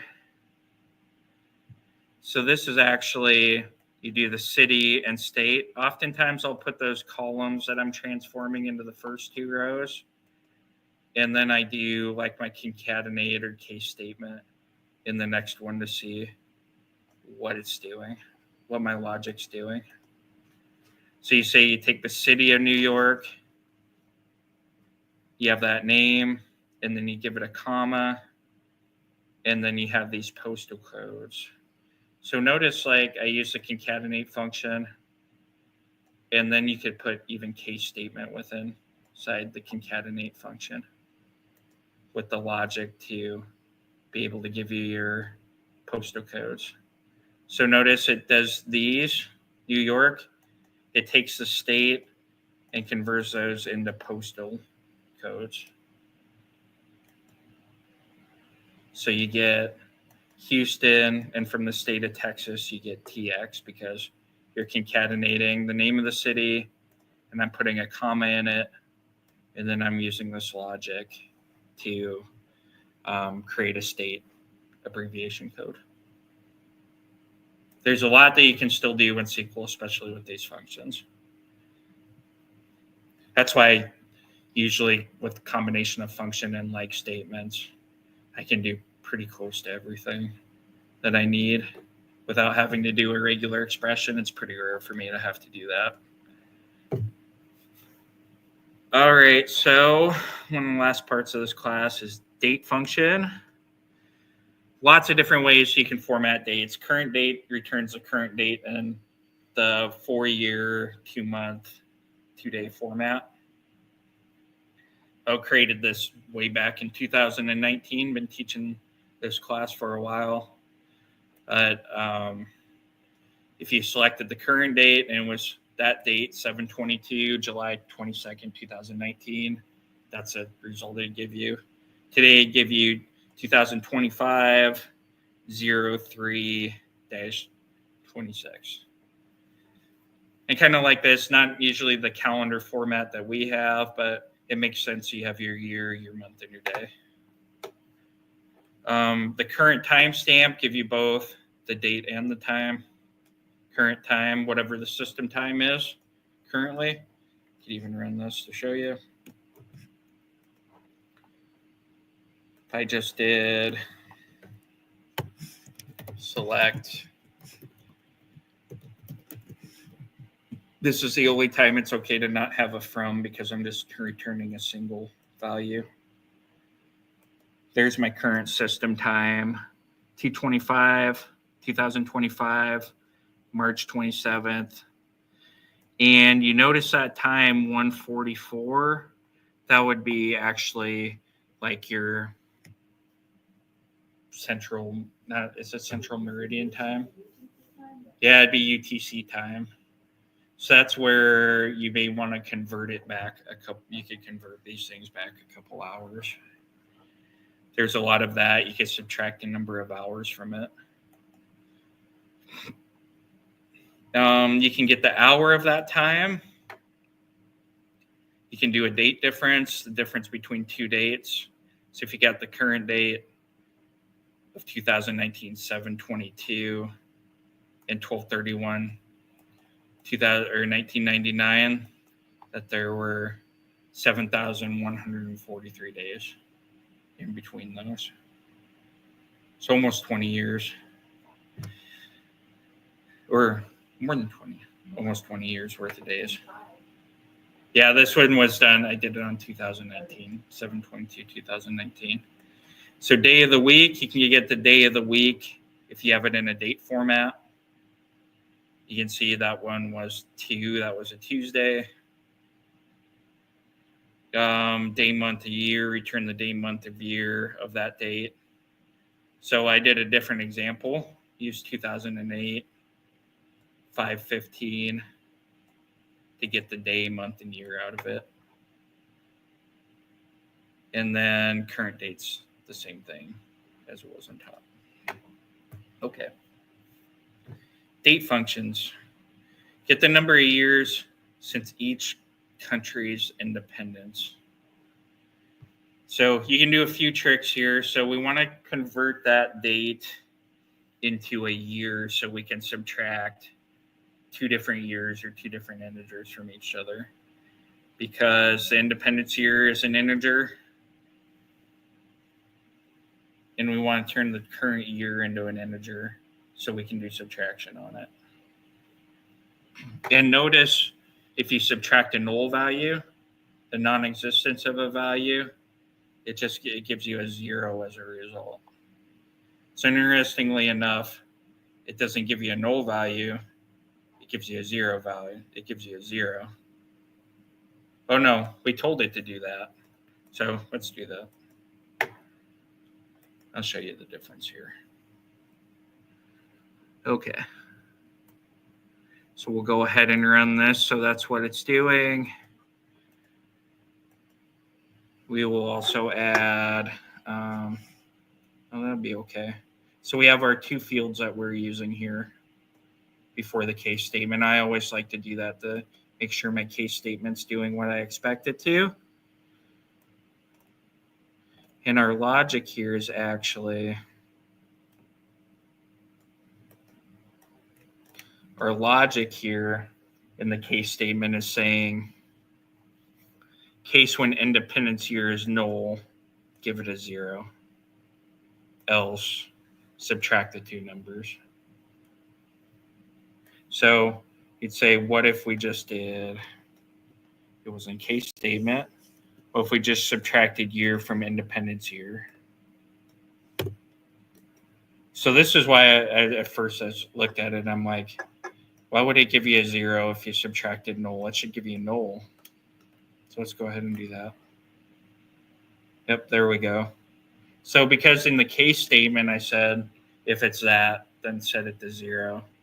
But if you actually subtract an integer and a null value, or a value and a null value, it gives you null because it doesn't know. It's like the non-existence. It doesn't know what the answer should be.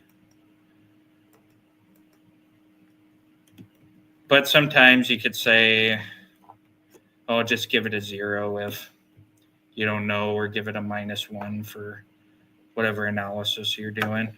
Then you can exclude it later if you don't want it to be a null. You can fill it in with whatever you want with the case statement, which makes it really valuable. Okay.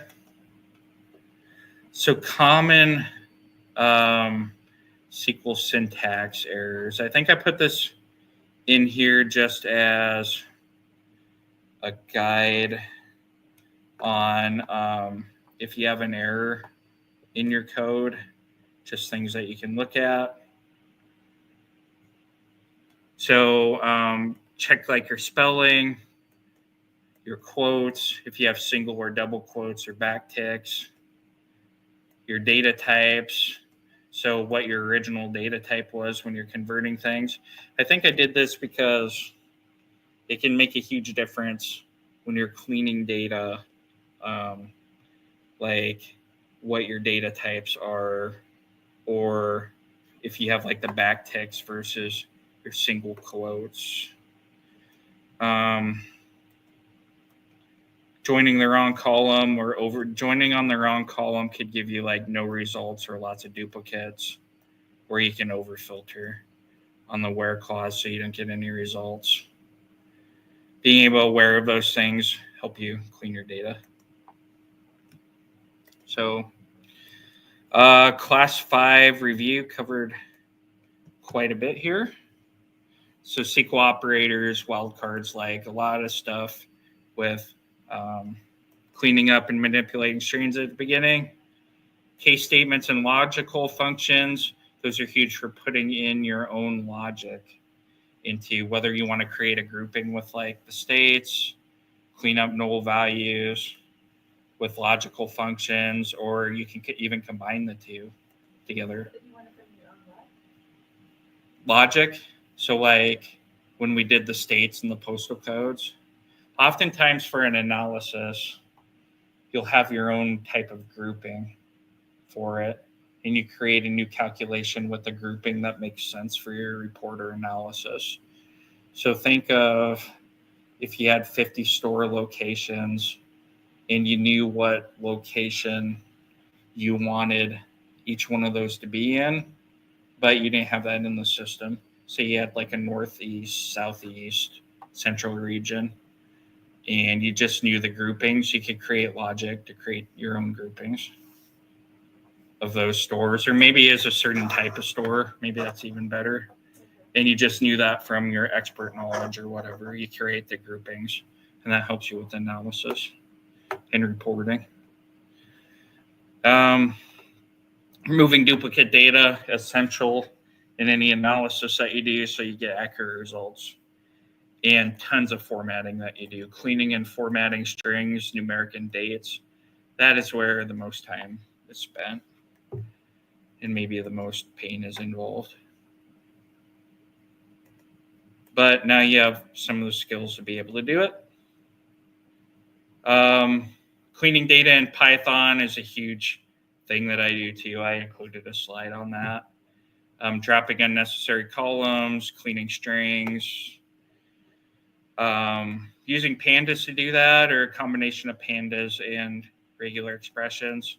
I know a lot of people haven't taken the Python class who are in here, but there are a number of libraries or things that you can do on like text files and things like that.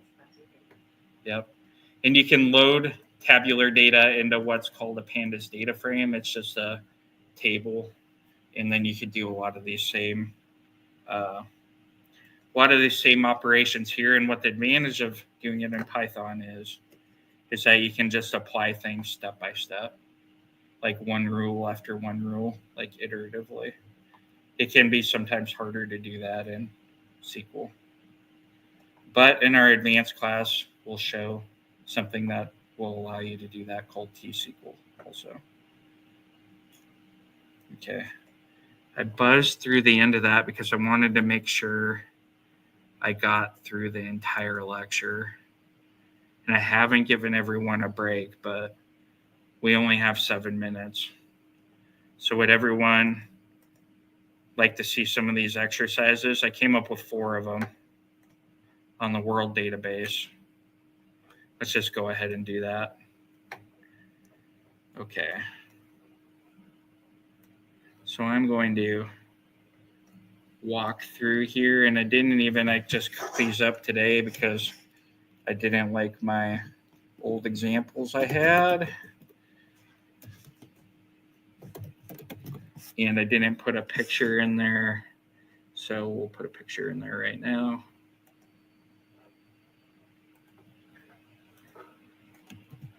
There's our world database right there. Okay. So let's do a few things. Let's practice these using our SQL skills. One of the things I always do is in a data set, I do like an initial, when I'm doing contract work for a client, I always explore the data set first.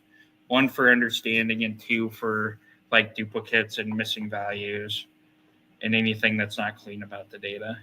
One of the things is identifying and handling null values. So they'd write a SQL query to find all countries in the world database where independence year is null. So we can do that. And I also need to introduce the homework here. So let's go ahead and just write this up. Okay. Find all the countries in the world database where independence year is null. And it'd be pretty straightforward. Need to bring up my SQL workbench. Let's go ahead and do this. If I forget the column names. Okay, find all countries. So we know select star from, yep. So if you're like doing what you just said, you just start applying it, just look at their data, and you're gonna start cleaning it. Do you do it sequentially? Like, do you do it first? You're gonna do the null data, and then we take that data, and then we're gonna do something to it, or do you do it all to the data? Or does it matter?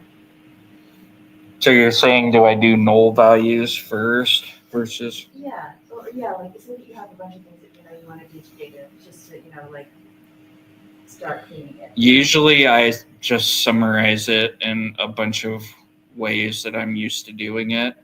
Then I look for anything that looks like an anomaly to me. Whether it's step by step, like you do it like a code, and then next code, and then next code. Oh, if I was doing it in like Python, or if I was doing it in SQL? Yeah. So yeah, I do my analysis, and then I apply the rules sequentially. So, and then you do step 1, and you have the result. Then do you do step 2 to the result of step 1? Yeah, I usually do that step by step. Okay. So gradually you're cleaning by each step that the data gets cleaner. And if you're doing it in SQL, usually it's like a case statement. You're using a case statement to look for like nulls or certain values, and you change them. And then you do that column by column. So if I was doing cleaning up a data set, I'd create a view, and then I'd look down each column to see anomalous values or like null values or things that I wanted to group together. And I'd create a case statement to clean each one of them up. And then I'd use all my functions, and I'd create a view for that. So like independence year here, you see the nulls, select, we do name, independence year, from world.country, where I'm just going to do one example because I need to introduce the homework too, where let's use the isNull function. isNull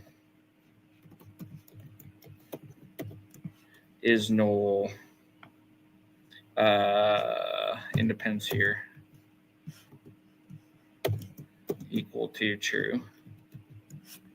So you can use true when you're using a function that returns true or false. And you see the countries with the independence here. So here's what I would do. And this will be part of the homework, is to create views that clean up the data. View country cleanup. We'll just call it, I like to do _VW. So I can, for a few reasons, but I always just label it to show that it's a view. Country clean, let's call it that. And then as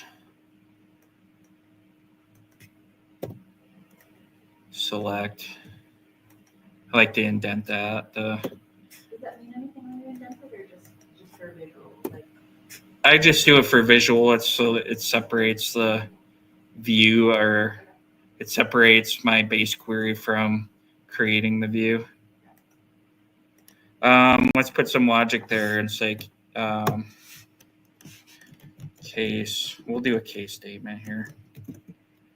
When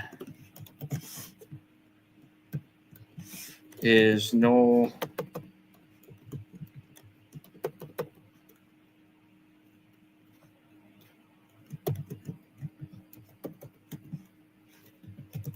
and remember, you don't do equals null, you say is null.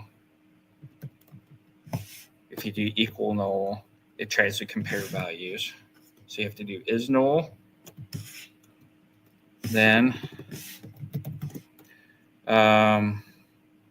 let's just say 2025. Else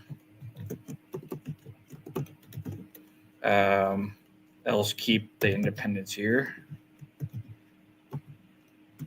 And as independence year new.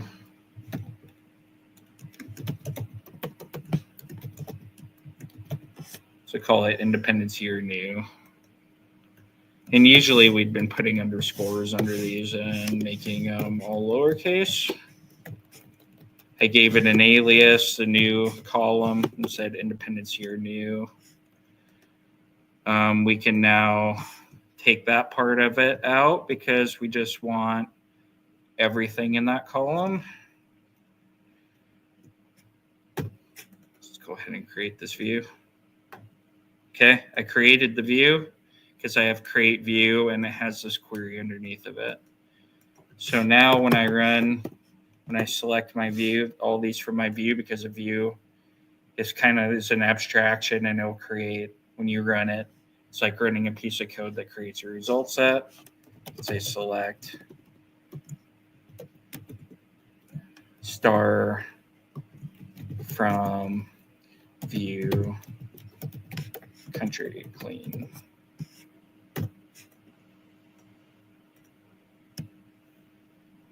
And see, now any value that was null, it has 2025, and that logic is now saved in that view.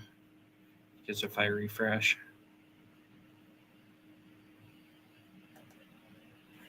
I have this view in my schema. And as I told somebody else, and I broke my own rule, should use your own schema name at the beginning of these. So make sure you create it in your own schema. Mine had already, my default schema was already set to that, but somebody was having a problem. They were creating it, but their default schema was elsewhere. I said use the convention schema dot table or schema dot view, and then you'll be okay. Okay, so I'm going to introduce the homework here really quick. So the homework's going to cover all of these different topics. Homework 4.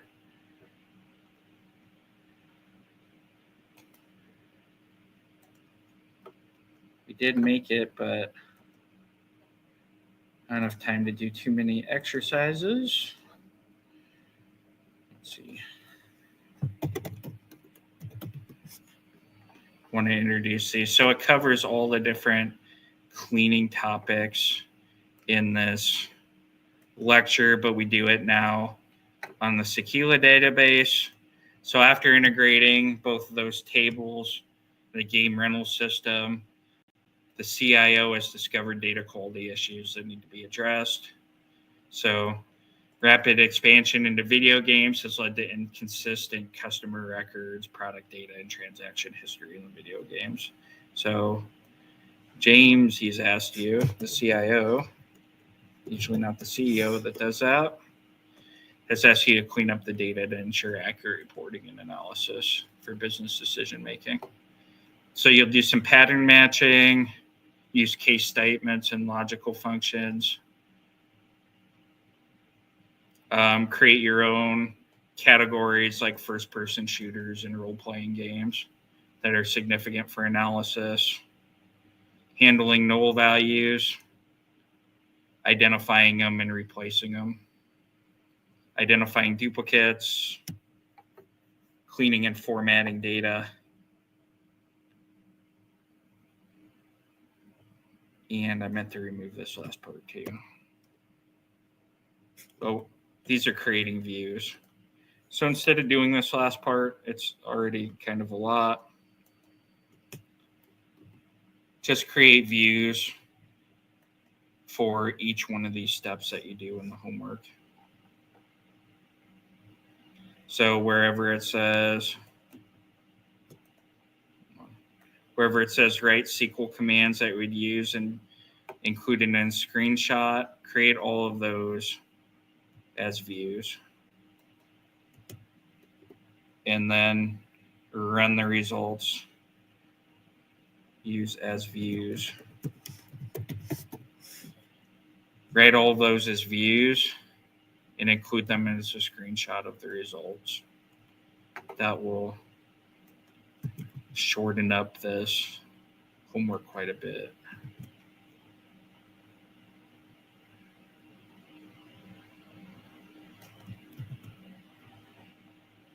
I'm just putting that in here as reminders in each part. Create them as views, run them, and show the code and the results, and you're good to go. Usual submission deadlines, due Monday. I know a lot of people are behind on the homework, so it's a loose deadline, but I keep you on track. Try to keep you on track deadline.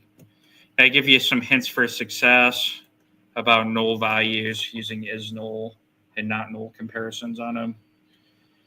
Use coalesce or if null to substitute the null values. Pattern matching for likes, percentage, and underscore are huge, really strong. And adding comments to your case statements help out. They help me out a lot for like what each step is doing. So that's more of just a recommendation, but it may also help you through this homework. So I will attach that.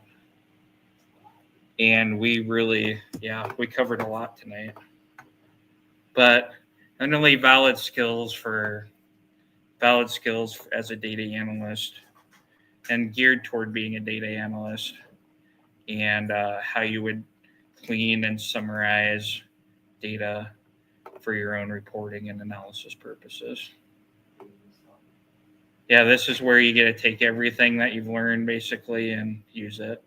Probably other than updates or inserts and deletes and stuff like that. But as an analyst, I kind of rarely do that anyway, just because of the danger of those things.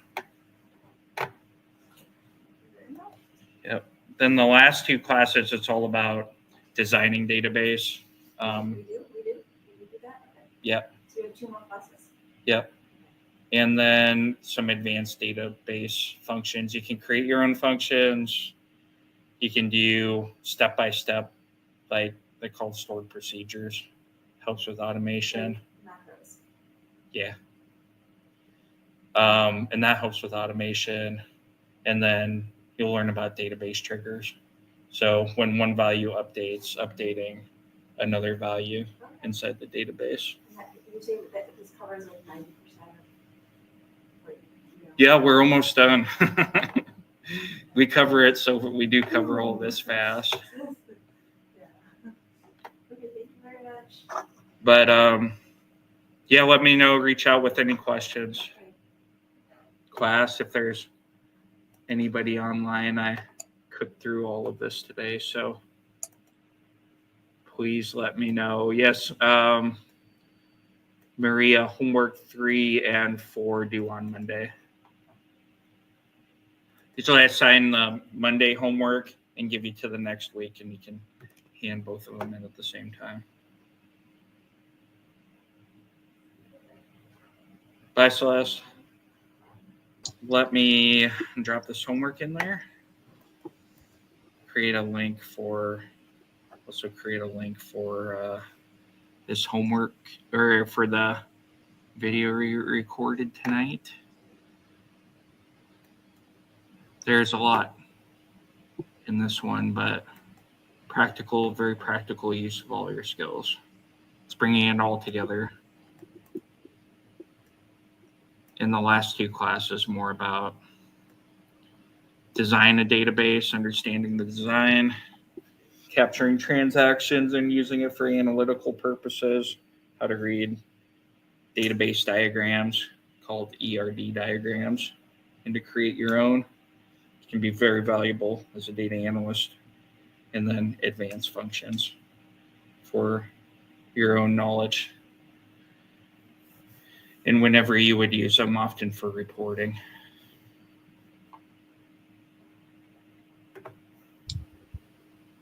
Thank you. Have a good night. Yep, you too.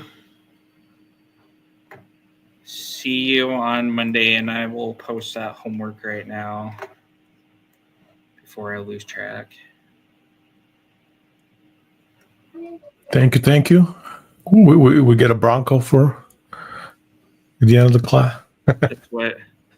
No, you showed the find one of these things to fix up. I think that's like my next project. flashing the Bronco. Good luck with finding the schemas. What they call that? The harnesses, old harnesses. Oh yeah, they're in the back. For the electrical, that's the only problem. Oh. The biggest thing with these is the electrical. Like the belts inside of there? The wiring. If you don't have all the wiring, or you want to do a new wiring, the old harnesses are hard to find to redo the wiring. Fortunately, vehicles back then don't have a ton of wiring. That's true. So that's what my dad always liked about him. He has vintage Camaros. I can't even hardly work on the new cars anymore. He knows about electrical and has been doing it for 50 years. Hey, I gotta ask you. Yeah. Still recording? Yeah. Want me to shut it down? I can do that. Okay. Let me do a quick outro here. Sounds good. Okay. I close that thing.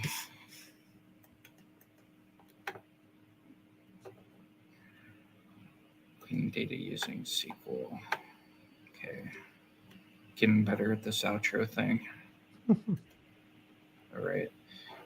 So that is it for this Omaha Data Science class. I'm Jeremy Bergman. Today we learned about cleaning data using SQL, data that exists in relational databases and tables for data analysis purposes, a number of methods that are able to do that, and with a number of different instances, such as missing duplicates or converting different values such as dates, manipulating strings, and so forth. A lot of valuable tools there for the data analyst. So the next lecture, it will be over database modeling. We're going to talk about the purpose of it, how to read and create entity relationship diagrams, so understanding those relationships between tables within the database and the different types of relationships that exist. You're going to learn more about constraints, different normal forms, so database normalization to help with consistency and redundancy in data in tables the tables that you capture transactional data in, and then learn more about how you take that transactional data and turn it into analytical data using dimensional data modeling into a data warehouse environment and dimensional data modeling. So for this class, I'm Jeremy Bergen, the instructor for SQL and SQL 101 and data manipulation and management. See you next time.